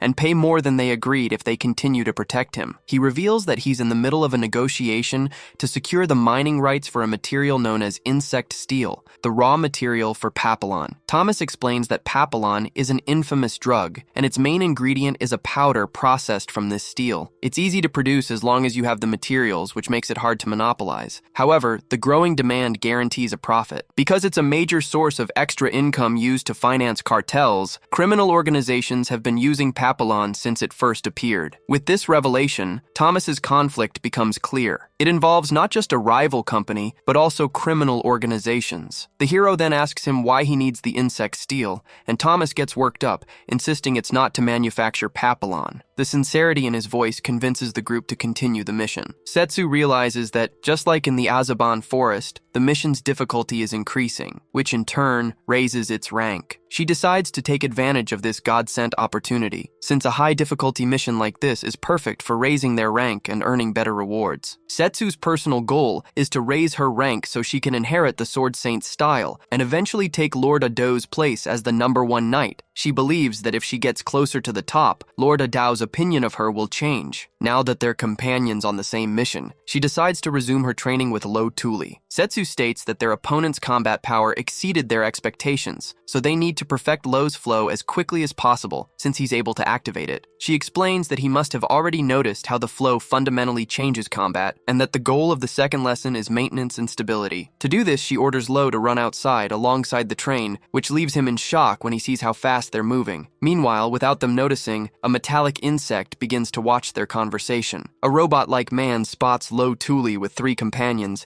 and notes that they're on an escort mission. He reflects that even though they just went through a life-or-death battle in the Azaban forest, they're still climbing the ranks, determined to go to the island of the gods. Elsewhere, a man dressed as a clown brutally beats up 3 people, the assassins who failed the mission. He scolds them for drawing unnecessary attention, stating that the Despada organization has a reputation to uphold. The assassins defend themselves, saying the guards were a hunker knight and a swordswoman with monstrous prana. The clown decides he'll investigate the knight, since their prana has a characteristic tingle that makes it easy to identify. Noticing that his subordinates are trying to escape through the window, he decides to finish them off immediately. The clown sticks his head out, grabs his knives, and leaning his body, throws 2 of them towards the protagonists on the other train. In that same instant, the robot man fires a shot from his window, knocking the clown's knives out of the air and preventing them from hitting their target. The clown is confused, not understanding what happened. The robot knows it would be problematic to interfere directly, but he believes that if Lo Thule's training leads to the awakening of his art, it will benefit his own organization. Respecting the clown's desire to act,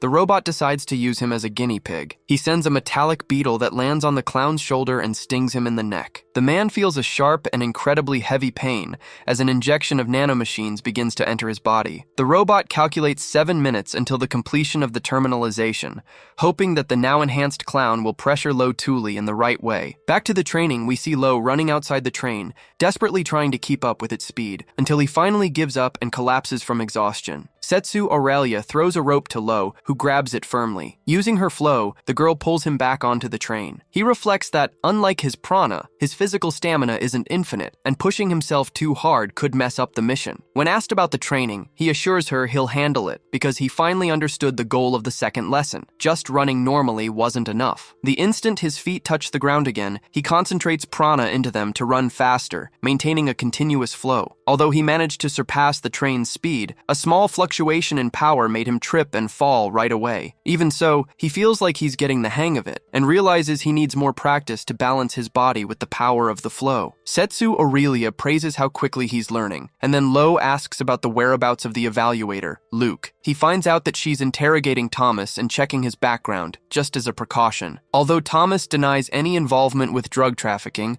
they're still considering the possibility that he's planning another crime. If that's true, the mission will have to be canceled. However, Setsu doubts that Thomas is a bad person, remembering how he seemed genuinely happy while bragging about his shop and praising a competitor's Voss. Lo agrees, guessing that he's just an ordinary merchant. Setsu builds on that reasoning, stating that someone obsessed with money wouldn't give such a sincere compliment, and adds that Thomas has donated fortunes to drug rehabilitation clinics. With that in mind, she decides to wait for the result of Luke's investigation, confident it will prove their client's innocence. Before the assassin arrives, Setsu explains the third and final lesson, the fusion of the flow with the Sword Saint style, something that can only be learned through practice. She asks Lo to keep the flow active the entire time, and he understands. At that exact moment, the clown ambushes them from the ceiling, landing on the floor and commenting that the timing was perfect. Setsu Aurelia immediately suspects that he heard their entire conversation, and sure enough, the robot's metallic beetle was present, probably transmitting everything. Luke appears suddenly,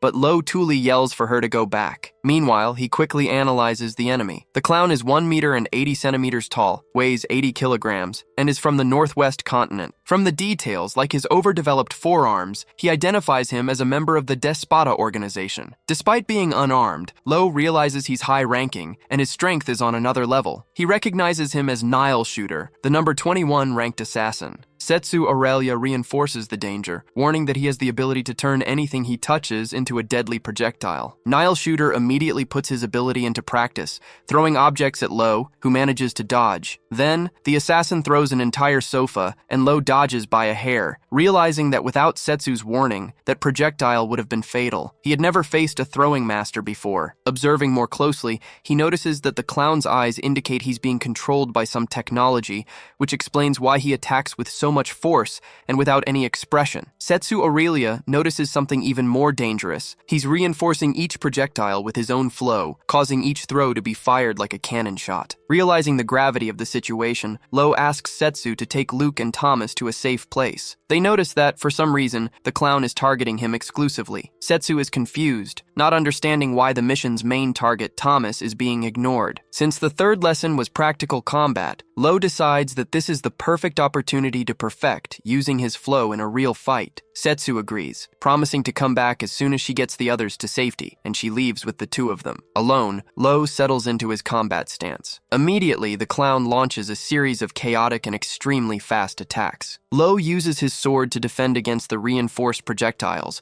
but the assassin throws two objects at the same time, which leaves him momentarily unsure how to react. To compensate, he quickly channels flow to his left foot, right foot, and to both of his fists, preparing to go on the offensive. With quick footwork and swift arm movements, he dodged the attacks and slashed with his sword, sending the projectiles flying. To Lo, the killer clown was just a stepping stone he needed to overcome to reach the island of the gods. Nile Shooter's story was a tragic one. He was an orphan taken in by a circus troupe, not to become a performer, but to be sold into human trafficking. To escape this fate, Nile stole the techniques of the other troupe members. Thanks to this, he managed to push out the mediocre juggler and take his place. Day and night, he practiced throwing non-stop, knowing that if he failed, he would be discarded. Even after the troupe went bankrupt, he kept juggling because he didn't know any other way to make a living, until an assassin took him in. This was a miraculous discovery. His innate talent for eliminating targets blossomed. When combined with his throwing skills, it transformed into a formidable power. Nile killed countless villains this way, becoming the 21st strongest assassin in the world. Now, however, because of a mysterious scientist, he had become a puppet with no will of his own, and he was attacking Lo like a madman. The hero kept dodging until the clown threw projectiles at a chandelier to create a distraction. Seizing the opportunity, Nile jumped on top of Lo, unleashing slashing attacks and throwing more objects. His ammunition was constantly replenished by the debris his own attacks created. This prevented Lo from getting close as long as he had something in his hands. Faced with this, the hero waited for the perfect moment to strike. He waited for the projectiles to pass him, and then unleashed a gale skill. Lo's technique destroyed the projectiles before the clown could reload. Then, he used his flow to close the distance in an instant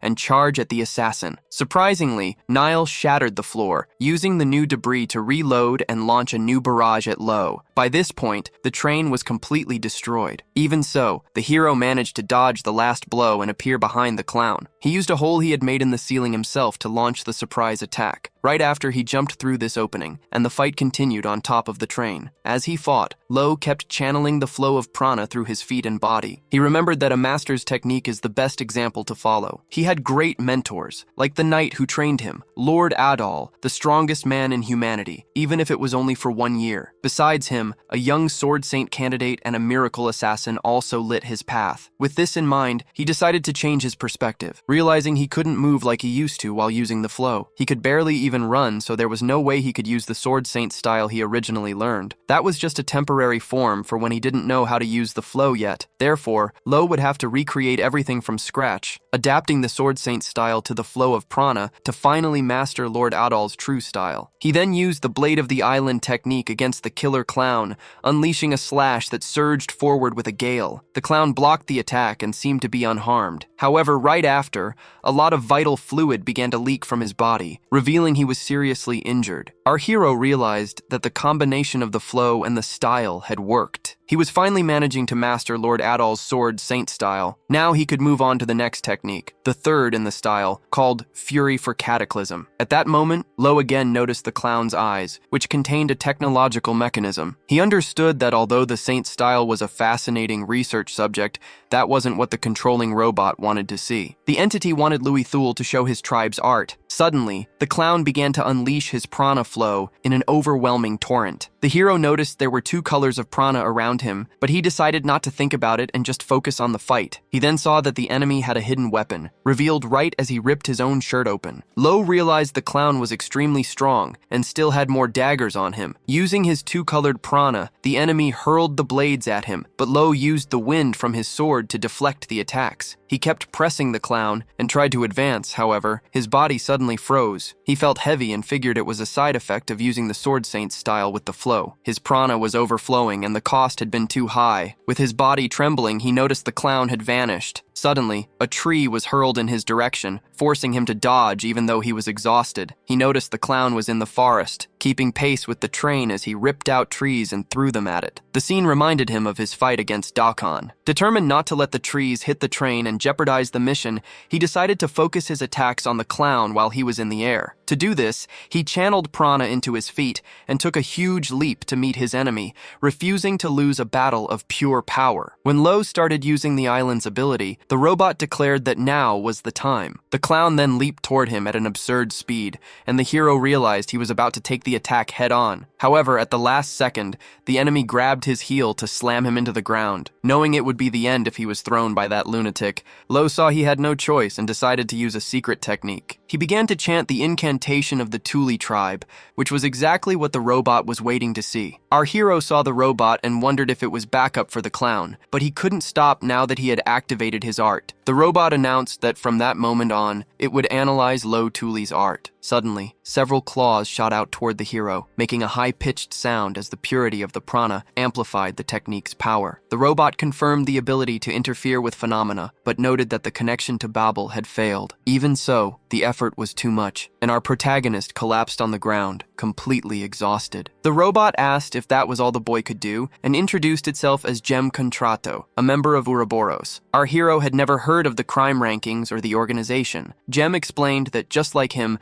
they were also seeking the island of the gods. Gem said the clown was no longer useful and eliminated him with its weapon, leaving Louis stunned by the action. Right after, a beetle crawled out of the clown's body and returned to the robot's shoulder. Gem explained that it was a prison beetle, a small terminal it had developed that operates on prana. Besides being used for communication, the beetle injects nanomachines into its targets to turn them into a terminal. This meant it could infuse its prana into anyone and turn them into its puppet. Just then, Setsu Aurelia appeared. Seeing Louis on the ground, she asked if he was okay, realizing he had used his art and that's why he was so tired. Immediately, a blast full of prana from Gem shot toward her, but Setsu managed to dodge it. It warned her not to interfere, stating that eliminating her would mean nothing to it. Even though he was exhausted, our hero began to manifest prana and tried to get up. The robot noticed that his prana generation had started. It identified him as the type who converts a sense of crisis into power and wondered if he had some trauma related to loss. Right after that, Gem Contrato said this would be very quick and snapped its fingers. The train's speed increased drastically as it had taken over the control system. It challenged Louis, saying that now he had to show everything he had, because if he couldn't stop it, many passengers would die. Thinking about the innocent passengers, our hero started to get back on his feet, screaming with rage. It was then that, from behind the robot,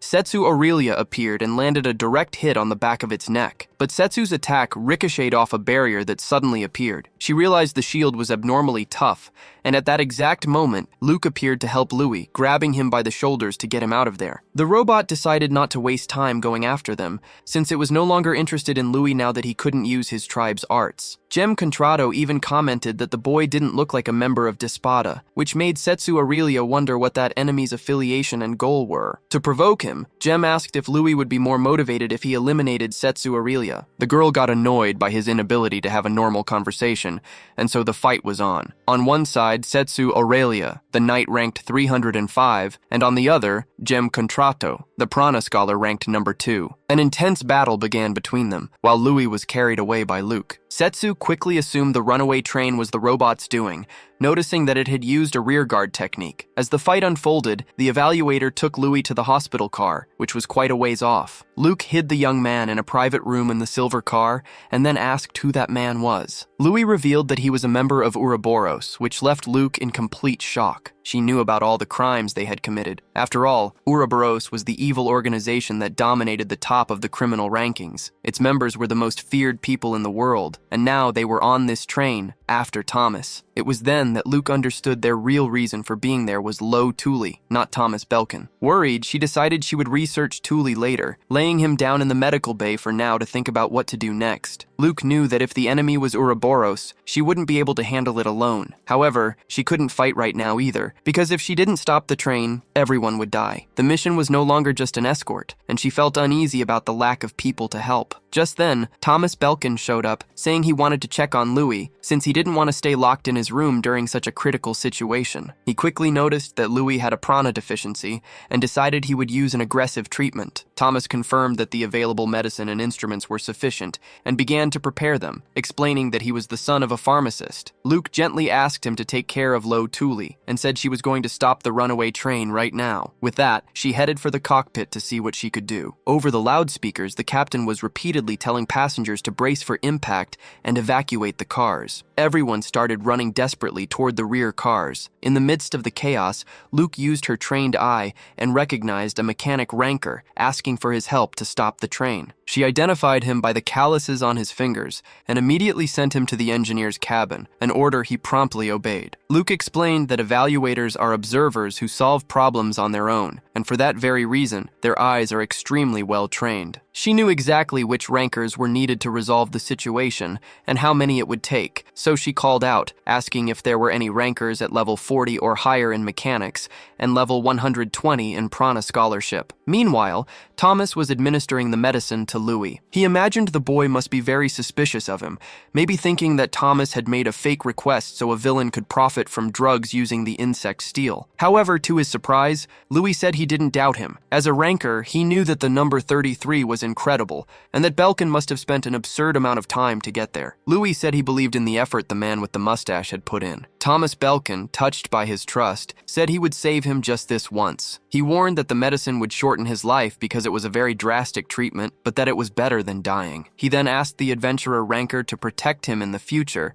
as he knew Louis wasn't the type of man to just stand still in a place like that. At that moment, Thomas's memories came flooding back, remembering how he needed money in his childhood. His father was a kind-hearted man but had no knack for business, and because of that, his mother left home and abandoned them. From that day on, Thomas and his father were constantly mocked for being seen as a pathetic family. The thought of needing money constantly consumed him, leading him to make a drastic decision. He took a medicine that could become a dangerous drug depending on how it was used. Remembering what he learned from his father, he started a business from scratch. He promised good drug-related merchandise to anyone who bought the medicine from his shop, which attracted thugs and turned them into his customers. Unaware of the truth, his father simply did his best to serve everyone as well as he could. Little by little, the pharmacy shed its pathetic atmosphere and became a place of kindness and vitality. Rumors of their great service spread through the village, and their customer base grew very quickly because they always strived to do honest and clean business. However, Thomas didn't realize he had done something irreversible, because the actions of the past don't just disappear. Feeling like he had made a fool of his father, he decided to spend his life atoning for his sins. Years later, as the president of the Belkin Trading Company, he became a merchant ranker on the recommendation of an appraiser, even though he said he didn't feel qualified for the position. The appraiser then asked if his refusal was because of his past involvement with illegal drug trafficking. She explained that she was making the offer fully aware of these factors, and that she also knew he had donated large sums of money to rehabilitation centers to redeem himself. In her view, Thomas Belkin had redeemed himself a long time ago and was therefore worthy of support. The appraiser asked him to spread his righteous will to more people. It was only as an adult that he realized his father was a truly great man and that they had always tried to do honest business. So Thomas made a deal. He would become a ranker, but he would turn himself in as soon as he felt he had done enough to pay for his mistakes. The appraiser accepted his condition,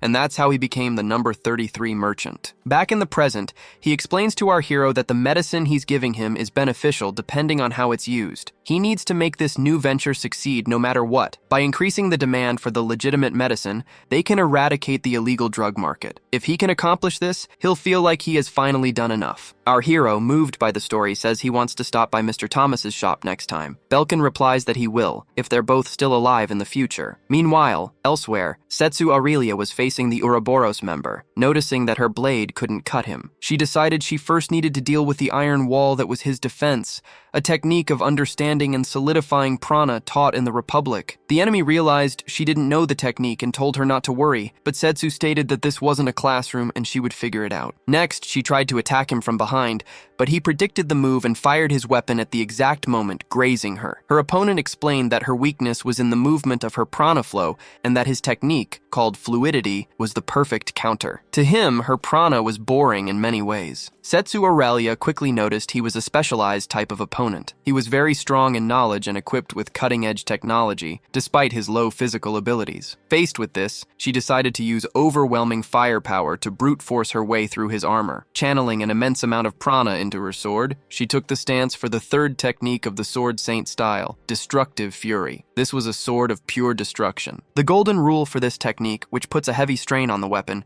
is to strike using the blunt side of the blade. After all, the prana-coated blade specializes in crushing rather than cutting, making it the only impact technique in the Sword Saint style. With everything prepared, the ranked knight used the skill Fury, unleashing the destructive blow of the Sword Saint style on Gem. A violent explosion of prana kicked up a thick cloud of smoke. However, another projectile suddenly shot out from the dust, grazing Setsu Aurelia's shoulder once again. On the other side, Gem emerged with his circuits broken and exposed. He admitted it was a decent hit, but that it wasn't quite enough to destroy him. Seeing the various wires sticking out of his body, Setsu asked what he was made of. Gem replied that she seemed to have some value as a research subject. He explained that the Sword Saint style changes subtly depending on the user, and as an unorthodox successor, she would be a perfect case study. Setsu Aurelia then admitted that she really was a failure, and at that exact moment, the true successor appeared. Lo Tuli returned, emanating an immense amount of prana, which made the robot notice he had come back to life. The adventurer, still ranked 1089,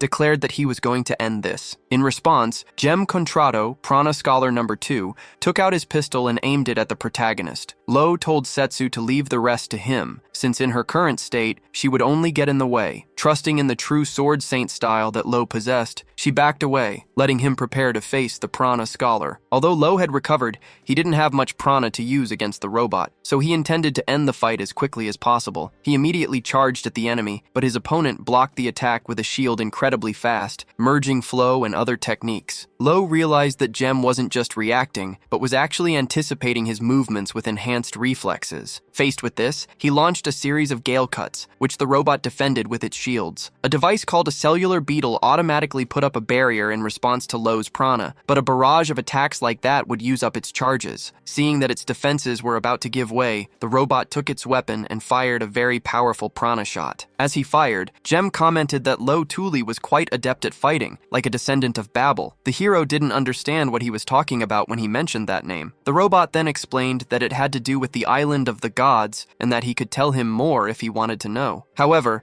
there was one condition involving Vantule. Lo would have to join Ouroboros. Gem stated that although Lo didn't have much strength, he had a lot of room to grow, and because of that, he had earned the right to know the truth. To show his sincerity, Gem decided to share something that connected the island of the gods directly to Lo. He revealed that he knew the surname Tuli was taken from the village, because the Tuli clan never originally existed. A long time ago, there was a clan known as Babel, which refused to forgive the atrocities committed by the island of the gods, and took up arms against it. However, the Babel clan was defeated, and its members scattered into 9 tribes to survive. The Tuli tribe was one of them, which made Lo a descendant of Babel. Gem continued, explaining that the past war caused the island to suffer significant losses, and for that reason, the island of the gods fears the descendants of Babel. They hunt down and eliminate all of these descendants, and that was the real reason Lo's village was targeted. His ancestors lost, scattered, and one of the factions became Tori Village. This revelation matched a story Lo's father had told him when he was a child. Still suspicious, Lo said he didn't want to blindly trust anyone, but assuming the story was real, he asked what atrocities were happening on the island of the gods. The robot replied that he couldn't tell him that until Lo became his ally, but he did confirm that these atrocities are still happening today. Gem finished by saying that it was obvious from the ranking changes that Lo was trying to reach the island. Therefore, he should already understand that no matter how many lives he had, it wouldn't be enough. Gem then asked him how long he planned to continue these meaningless fights. Lo knew his enemies had always been out of his league, so it wouldn't be strange if he died several times. That's why he admitted Gem Contrato wasn't wrong for calling his fights meaningless. Still, Lo asked why the robot had derailed the train so recklessly, and Jem replied that it was just to gauge the protagonist's strength. Hearing that, Lo declared that what Jem was doing was no different from the atrocities on the island of the gods. In his eyes, throwing away lives is the most evil thing anyone can do. He declared that, because of this, they would never be on the same side. In response, Jem claimed that sacrifices are necessary for the greater good, something Lo just couldn't understand. Stating it had no interest in fools, the robot fired a shot as the barriers shifted, threatening Lo and saying he needed to be taught a lesson. At that moment, Lo remembered the sharp cut Setsu Aurelia had made on his shoulder, a clear message that brute force was more effective. Understanding the message, he immediately activated the Ruin Fury technique. His attack collided with the robot's shot, releasing a massive amount of energy, and Lo used the momentum to deliver an upward slash. Ruin Fury had a surprisingly destructive power, but the technique was useless if the robot could maintain its distance. Realizing the Sword Saint's style was far more than he had imagined, Lo unleashed another Ruin Fury move against the robot. Seeing the shockwave approach, Jem Contrato panicked and threw up several layers of shields, but they were destroyed one by one. He couldn't block the whole thing. In that instant, he remembered what the Nidus had said. He realized that the true user of the Sword Saint's style, on a level completely different from anything he'd ever seen, was standing right in front of him. A moment later, the robot was hit by the attack and completely destroyed. After defeating the enemy, Lo sheathed his sword, relieved. Luke and Setsu Aurelia showed up right after, happy that he had won. To everyone's shock, the robot kept talking, even without its body. Setsu Aurelia was especially shaken to see the head talking by itself. Jem said the evaluator would have some idea of what was going on, and Luke then explained that it was related to pranics. The robot was actually a puppet remotely controlled by prana. It was one of many terminals connected to a main body, using technology from the Republic of Aereo that was centuries ahead of their own. The robot congratulated Lo,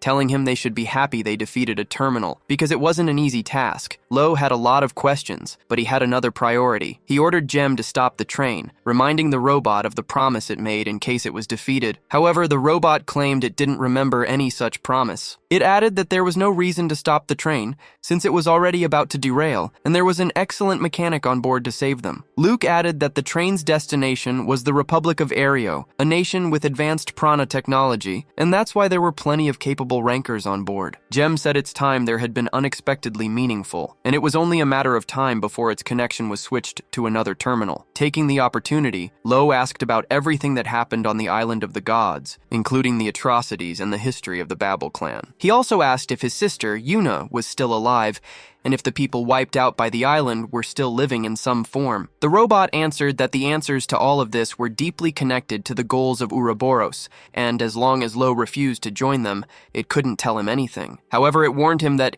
if he heard the answers, he would fall into deep despair. Then, Jem said goodbye, saying that if Lo continued hunting the island of the gods, they would meet again somewhere below the line. Elsewhere, the robot's main body awakens, thinking that the data collection on Lo went well. He notices that Lo Tuli's techniques are still incomplete just as he expected, but he believes that at this point, the boy should be able to connect with Babel eventually. Deciding to keep observing him as the leader predicted, he plans to do some research before meeting the protagonist again. Suddenly, his head is ripped from his body by a swordswoman. He notes with a bit of irony that it seems to be a day where he'll lose his head multiple times. A pink-haired woman scolds him, saying he has no sense of danger and asking if he's gotten too used to the pranics' bodies. The robot asks who she is, but the woman just answers with another question. After analyzing her prana, he first deduces she's from the Babel clan, but he quickly realizes that she actually belongs to the Tuli tribe. Intrigued, the woman asks how he knows that. In the same instant, she starts emanating an extremely strong green prana, identical to Lo's. The amount of energy is so immense, it seems to make the earth shake. She then confronts him, asking if he dared to lay a single finger on Lo Tuli. The Pranix puppet realizes that, as a descendant of Babel, this woman is much closer to completing her potential than Van Tuli was. He also remembers there are two uses for the humans abducted to the island of the gods. The woman asks if his main body is there, but she already knows the answer. Using a regressive prana trace, she realizes he converted his main body into energy and scattered his consciousness across the world. He abandoned his flesh to become a pure being. Seeing his surprise, she asks why he's so shocked by her accuracy. After all, he already knows that this kind of thing is possible with the power of Babel. She reveals she was sent to eliminate the Prana Scholar, and then begins to use the Thule tribe's enchantment. Gen Contrado realizes he was careless to use that terminal as a starting point, because this human has the power to erase parts of his very existence. As a final act, he activates the autonomous mode of his cellular visor to deliver a message to the leader. He warns that the island of the gods has acquired a dangerous pawn, this woman. At that exact moment, she finishes the spell and declares that death is the fate of those who defy the gods, eliminating the robot once and for all. Meanwhile, at the central station in the Republic of Aereo, the protagonist and his team see Thomas Belkin off safely. Lo Thule notices he's being more sincere than in their first meeting. It's a surprising attitude for a merchant ranker used to a world of corruption. Thomas thanks the group, saying that if it weren't for them, he would have died during the trip. He guarantees they'll receive a good reward. Knowing that Lo cares more about rankings than money, Thomas promises to give him a fitting reward as soon as they visit his shop. Lo and Setsu Aurelia agree that he's a very confusing person, but he doesn't seem like a bad guy. Finally, they arrive in the Republic of Aereo, a place that lives up to its reputation as a nation developed in terms of prana. Luke comments that he's been there several times, since his office's technology is supported by the Republic. Setsu has also traveled there for advanced technology training. Our hero notices that this is a completely different world from the Kingdom of Volter. The group's first stop is the certification office to update their rankings. Luke saw everything Setsu Aurelia is capable of, so she'll be getting her ranking changed too. To speed up the process, she had already organized all the paperwork on the train. They start with Lo Thule's ranking first. He went from 1089 to 924, finally reaching the triple digits, although he thought it would go up even more. Luke explains that breaking the triple-digit barrier in one go is very impressive. He states that many rankers take from 1 to even 10 years to cross that mark. He says this promotion is proof that Lo's talent is genuine. Right after, Setsu Aurelia's ranking climbs to 188, which makes her extremely happy. With their goodbyes approaching, Setsu says her next step is to go to the place where the first swordmaster trained, the birthplace of the sword style. She explains that although they have to cross steep mountains, catching a plane from there will make the trip much easier. Before leaving, she shares a rumor that Adal has been spotted in the Holy Land and reveals her plan to ask to be his disciple. Even if she can't, she wants to at least stay near him to learn from his experience. Setsu then asks if Lo Thule has any message for Lord Adal, and he asks her to simply say that he's making steady progress. After they say their goodbyes, Luke comments that they'll definitely meet again, because in the world of rankers, records are always being broken, and one day they'll need to rely on each other again. Now that they're alone, Luke suggests they complete their own objective in the city, which is to get Lo's prana examined. To do that, they head to the National Research Institution, since it's a hub for world-class students. She's sure someone there will know the best way for him to use his prana. Luke's target is the number 3 ranked prana scholar, a master known by the title of the Great Teacher. Even though there are rumors he's selfish, his skills are incredibly useful and well known. When they get to the research center, they speak with a Pranix receptionist, who informs them that they might have to wait the whole year to get an appointment with the Great Teacher. Apparently, he started a bizarre research project, and the earliest opening is already booked, which just goes to show how the Republic is all about research. Faced with this obstacle, Luke takes the lead, yelling that negotiations are a job for human certifiers, and that she'll find a way for them to meet the professor, and fast. While Luke is deep in negotiations with the receptionist, a man in a lab coat runs toward Lo, saying the young ranker is getting in his way. The scientist explains that the professor started another crazy research project, and running low on energy, he asks Lo to release some of his prana into a containment device. The plan was for him to release just enough while the scientists managed the glass to keep it from breaking. However, when he releases his green prana into the container, the energy is so massive that the scientists scream for him to stop, but it's already too late. The containment unit shatters, and prana floods the entire room. Just then, the Great Teacher appears, drawn in by the energy, and asks whose aura that is. The scientists tell him the donor has a massive amount of energy, but the professor says the most impressive part is the purity of the prana, which was vibrating intensely, a phenomenon he's never seen in his entire life. He then introduces himself to Lo as Newman Leoner, the number 3 ranked prana scholar, the Great Teacher. Meanwhile, Luke finally finishes her negotiation. Annoyed that Lo wandered off on his own, she finds him in the lab and announces that she managed to schedule an appointment with the Great Teacher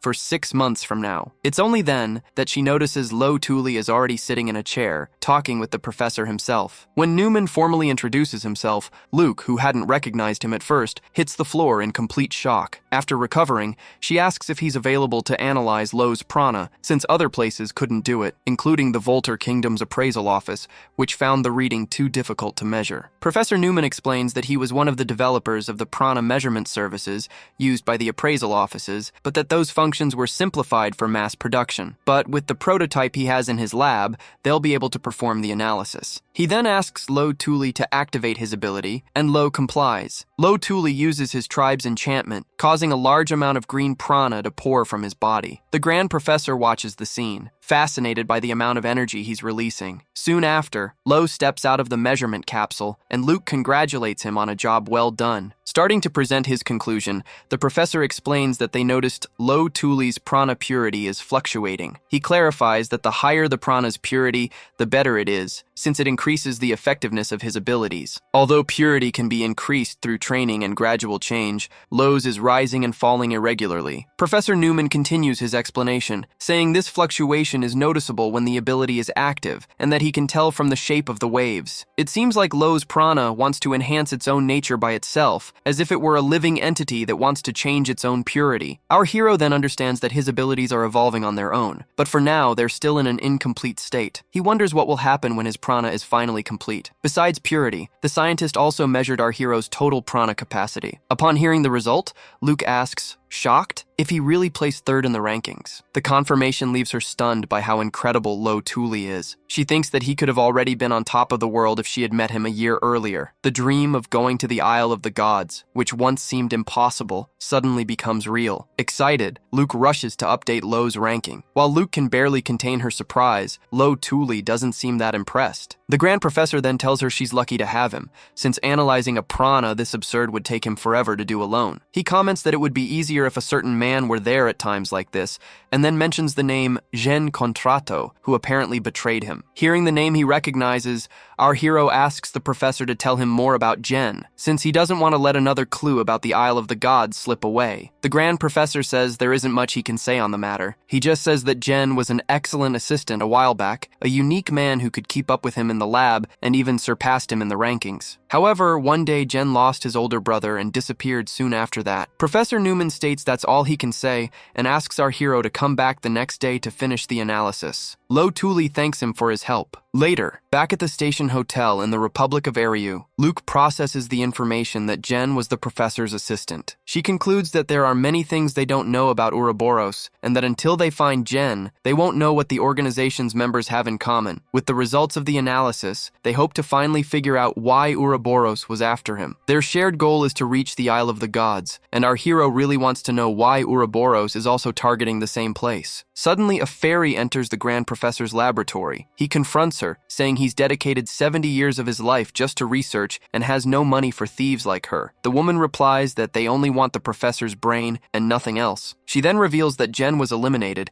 and that the two of them were comrades. Because of that, she wants Newman to replace him, stating that it will be for the good of the Ouroboros organization. Meanwhile, the woman from the Tuli tribe shows up and goes to the lab to rescue the doctor, but she notices he isn't there. She sees that his cup of coffee was still full and notices signs that someone had been inside the place. The next day, when Luke and Lo Tuli return to the building, they find a scene of complete chaos and immediately ask the staff what's going on. The scientists confirm the great professor was kidnapped. The signs of a struggle in the room left no doubt. No one knew where he was or who was behind the attack, but they had one hope. They had planted a microtransmitter in the professor's glasses. At first, the device was used to find him when he got lost in his thoughts and wandered off aimlessly, but now everyone knew the situation was much more serious. Realizing the enemy must be powerful to have broken into the place, Luke and Lo Tuli decided to rescue Newman themselves. To help them, they received a tactical analysis lens, a high-tech device capable of visualizing the flow of prana and tracking the professor's location. The transmitter's signal led them to a sinister-looking abandoned house. As soon as they entered, they saw several fresh footprints on the floor. A moment later, they heard a strange noise, along with signs of prana coming from inside the building. Suddenly, they came face to face with several pranics that immediately started to attack. Lo Tuli reacted with agility, dodging and saving Luke in the process. They noticed the creatures weren't using prana to communicate externally,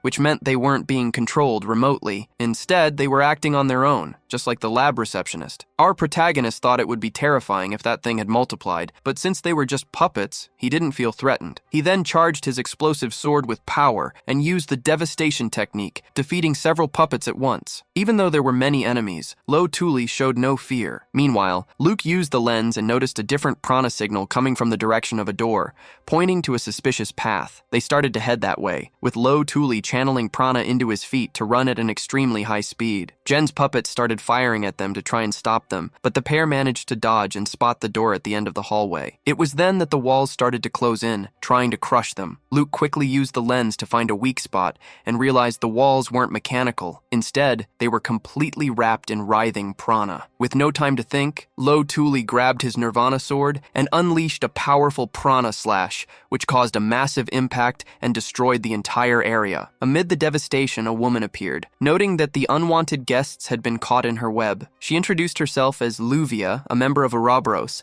and welcomed Lo Tuli, saying she had heard about him from Genorn. The wild ranker, however, noticed her fairy wings were fake and asked about her relationship with Gen Contrato. Luvia replied that they were from the same organization and that she was very sad to hear he had passed away. She then revealed that Gen Contrato was dead, which was news to Lo Tuli. Luvia explained that a cellular beetle released by Gen right after his death had reached her, and it was through the beetle that she found out about Lo Tuli's existence. She added that she was surprised he had found this place. Our hero retorted that he just followed the transmitter's signal, arguing that the title of Great Professor wasn't just for show, and that he would obviously keep a tracker for emergencies. Luke, however, corrected him, saying the transmitter was there because of the professor's habit of wandering off. Anyway, Lo Tuli grabbed his sword and ordered her to release Professor Newman. Luvia refused, saying she couldn't do that until he fulfilled his purpose. At that moment, her wings began to glow intensely, and a sparkling dust hung in the air, preventing our hero from drawing his sword from its sheath. Finally, she warned him, saying that Gen didn't lose to him and that he shouldn't underestimate Ouroboros. Lo Tuli tried to draw his sword, but his arm was trapped by an invisible force. It was the exact same feeling as when the walls tried to crush them. He realized Luvia's prana was seeping into his weapon, so determined to break free, he started shouting and unleashing a ridiculous amount of his own energy. Luke noticed that his friend's prana was acting like he was using a skill, even though no skill had been activated. With one last thunderous shout, Lo used his raw prana to finally break the spell. He pulled the sword from its sheath with great effort and pointed it right at Luvia. Surprised, Luvia opened her eyes and apologized for underestimating him. Then she proposed a deal. She explained that she couldn't return Professor Newman at that moment, but she would if Lo did her a favor. Luke immediately jumped in, demanding they confirm the professor's safety before any negotiation, otherwise the deal would be unfair. Luvia agreed and opened a door, revealing the great professor beaming with happiness, surrounded by equipment that he was thrilled about. Before they could say a word, the professor claimed he was in the middle of the best part of his research and told them to go away, and the door shut. The bizarre scene made Luke wonder if this was even a kidnapping. Lo Tuli decided that, for now, they couldn't leave the professor in that situation. Luvia assured him that the professor was just replacing Gen and would be treated with respect. Satisfied with her answer, our hero asked for the terms of the deal. The Ouroboros member revealed that the person who eliminated Gen was an assassin sent from the island of the gods, and the favor she was asking was for Lo to capture that person. Seeing that this was a lead that lined up perfectly with his own goals, he accepted the offer. The two then shook hands, sealing the fairy's deal. Luvia began to explain the operation. She knew they were tracking her prana, and that it was only a matter of time before others arrived. As a countermeasure, she had prepared a decoy, leaving a high concentration of her energy in another ruin. Luke immediately understood the strategy. Because she was a fairy, Luvia could transmute her prana into a fine dust to trick her pursuers. This was the first time he had ever seen someone from the fairy tribe, a mystical race that had never been registered in the rankings. Luvia explained that her people weren't interested in worldly affairs, which is why she hid her wings and used false names. Curious, Luke did a quick search and found a record of Luvia from 3 years ago. It listed her as #1 in prana control, before she was removed for disappearing on a mission. She, however, downplayed the achievement, saying she only wanted an ID card, and that everyone in her tribe was excellent at it. Luvia admitted that even though she was talented, she was no match for her sister, and said she hoped her sister was also in Ouroboros. Getting back to the plan, Luvia said the assassin would definitely fall for the dust decoy. Lo Tuli understood they needed to set up an ambush to capture him. The fairy gave them the location, saying the target would show up that very night. Later, our protagonist went to the ruins and spotted a hooded person entering the building. Acting fast, he closed in and placed his sword against the figure's neck, ordering them not to move. The woman, however, reacted reacted instantly. She drew her own sword and knocked Lo back with a swift move. After recovering from the impact, our hero noticed that the person had suddenly stopped moving. He seized the opening and charged forward with an attack, but the assassin managed to block the blow, holding her sword firmly. Despite her defense, it was clear she was struggling to move, as if something was holding her back. After ripping the hood off the figure,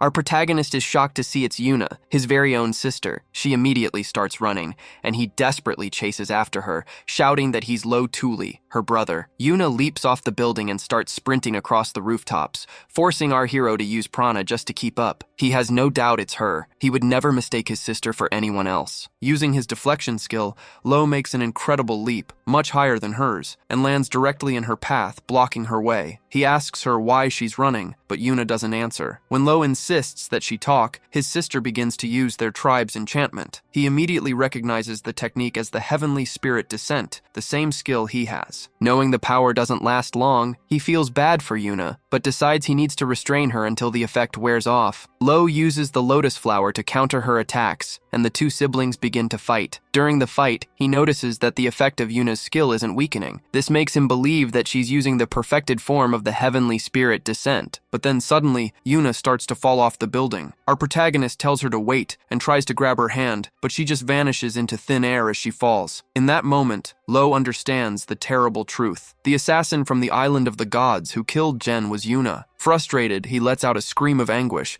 unleashing a huge amount of prana. The fairy appears and welcomes our hero back, but she quickly realizes from his reaction that things didn't go well. Furious, Lo Tuli grabs her by the neck and asks what she was looking for. He demands to know if she already knew he was chasing Yuna. Luvia replies that she doesn't know what he's talking about, and that he simply found the assassin she mentioned. He explains that the assassin is someone he knows. She's a childhood friend who was abducted by the island of the gods years ago, which has left him completely devastated. Luvia admits it was just a coincidence, and that the chances of this happening were low. Realizing how aggressive he was being, our hero apologizes, saying he didn't mean to hurt the fairy. The girl, however, confronts him with the fact that Yuna killed someone. He argues that his sister would never do that, but the fairy makes him wonder if she really hasn't changed, and if she's still the same person she used to be. Our hero starts to spiral thinking about it, and asks what she plans to do when she captures Yuna. The fairy reveals that she had planned on getting revenge, but she decided against it because it would break Lo Tuli's heart. Lo points out the contradiction in her words, since she threatens people, but then talks about avenging a comrade. Luvia then explains that Ouroboros is her family, a group of weaklings who can only protect themselves by working together. They're exiles who have lost their place in the world. That's why they don't hesitate to commit crimes. If they don't, they'll never be able to achieve their dream. Just then, the surrounding walls start to move, leaving everyone in shock. The fairy wonders if the professor made something new. When she opens the door, she sees that he's knocked a bunch of things onto the floor. But the professor is celebrating,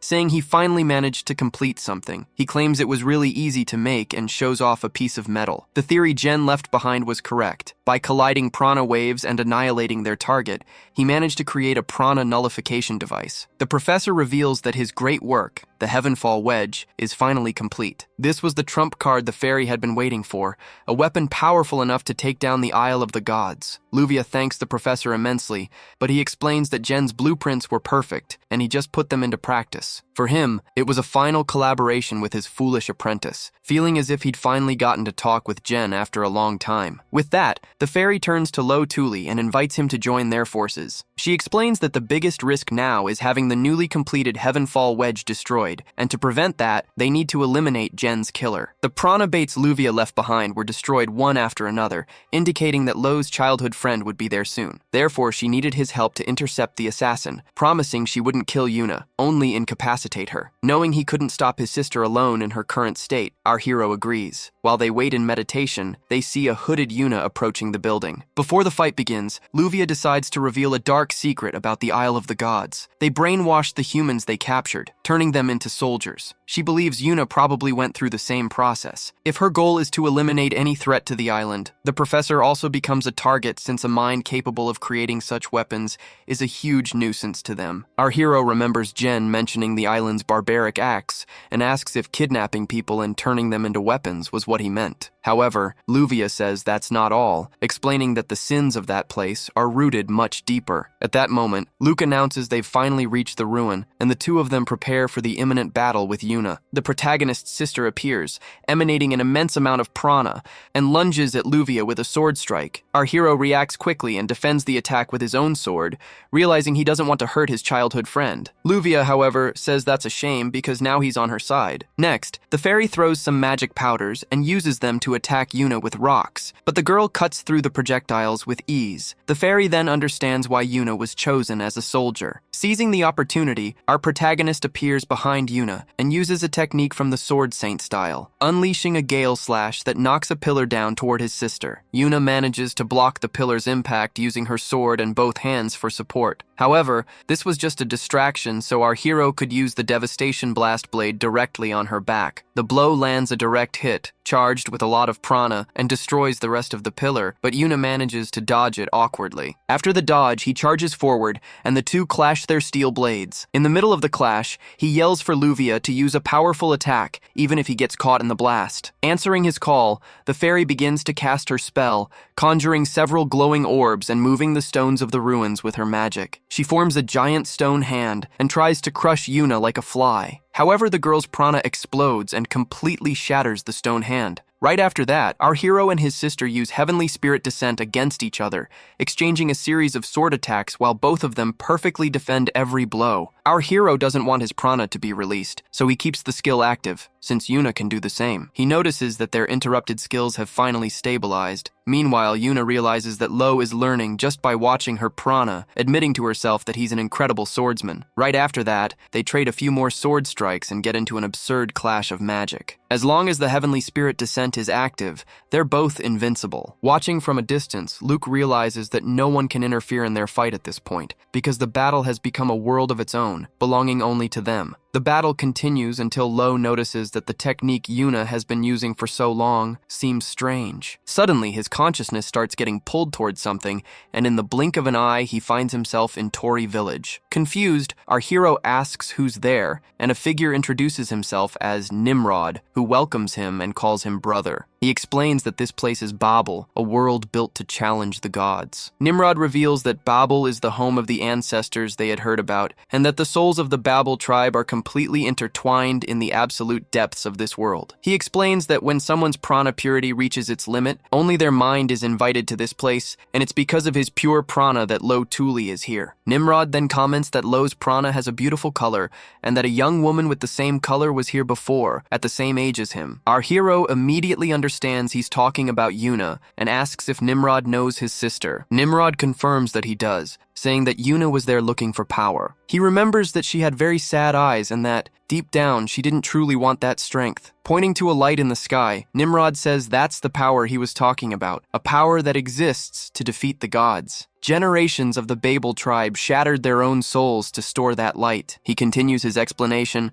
saying that those who connect to Babel can borrow a fraction of this power. But on the other hand, those who fall along the way end up becoming part of this world. This is the art of the Babel tribe, called Reborn Genesis, the record of the battle to restart the world of humans. Nimrod says the gods fear this power, and that's why they try to eradicate the descendants of Babel. He then asks if our protagonist needs power, saying he's free to take it. Without hesitating, our hero replies that he desperately needs that power to save someone precious to him, and asks Nimrod to lend it to him. Nimrod allows him to take the power, but warns him not to take all of it, as his body wouldn't be able to handle the full load. Besides, if he did, the world of Babel would disappear completely. So, our hero begins to absorb the power of hope, and his body starts to radiate more and more prana. Back in reality, Luke is in shock when he sees the amount of aura he's releasing. The protagonist's light illuminates the entire area, making the fairy ask if they're really safe there. Luke, however, believes they won't be affected, because Lo's arts only eliminate those who threaten his survival, and they aren't direct threats. The only one directly affected is Yuna, who starts to feel an overwhelming fear as her skills are erased one by one. She realizes that Lo managed to connect with Babel. Luvia understands that Yuna wasn't able to absorb such an absurd amount of power. This confirms what she always said. When Lo gets serious, he becomes stronger than anyone. However, once his task is complete, he deactivates all his prana. With her skills erased, Yuna finally collapses, and our hero rushes to her side. However, the moment Lo places his hands on Yuna's face, she suddenly wakes up and attacks him. Just as the girl is about to strike him with her sword, Luvia steps in,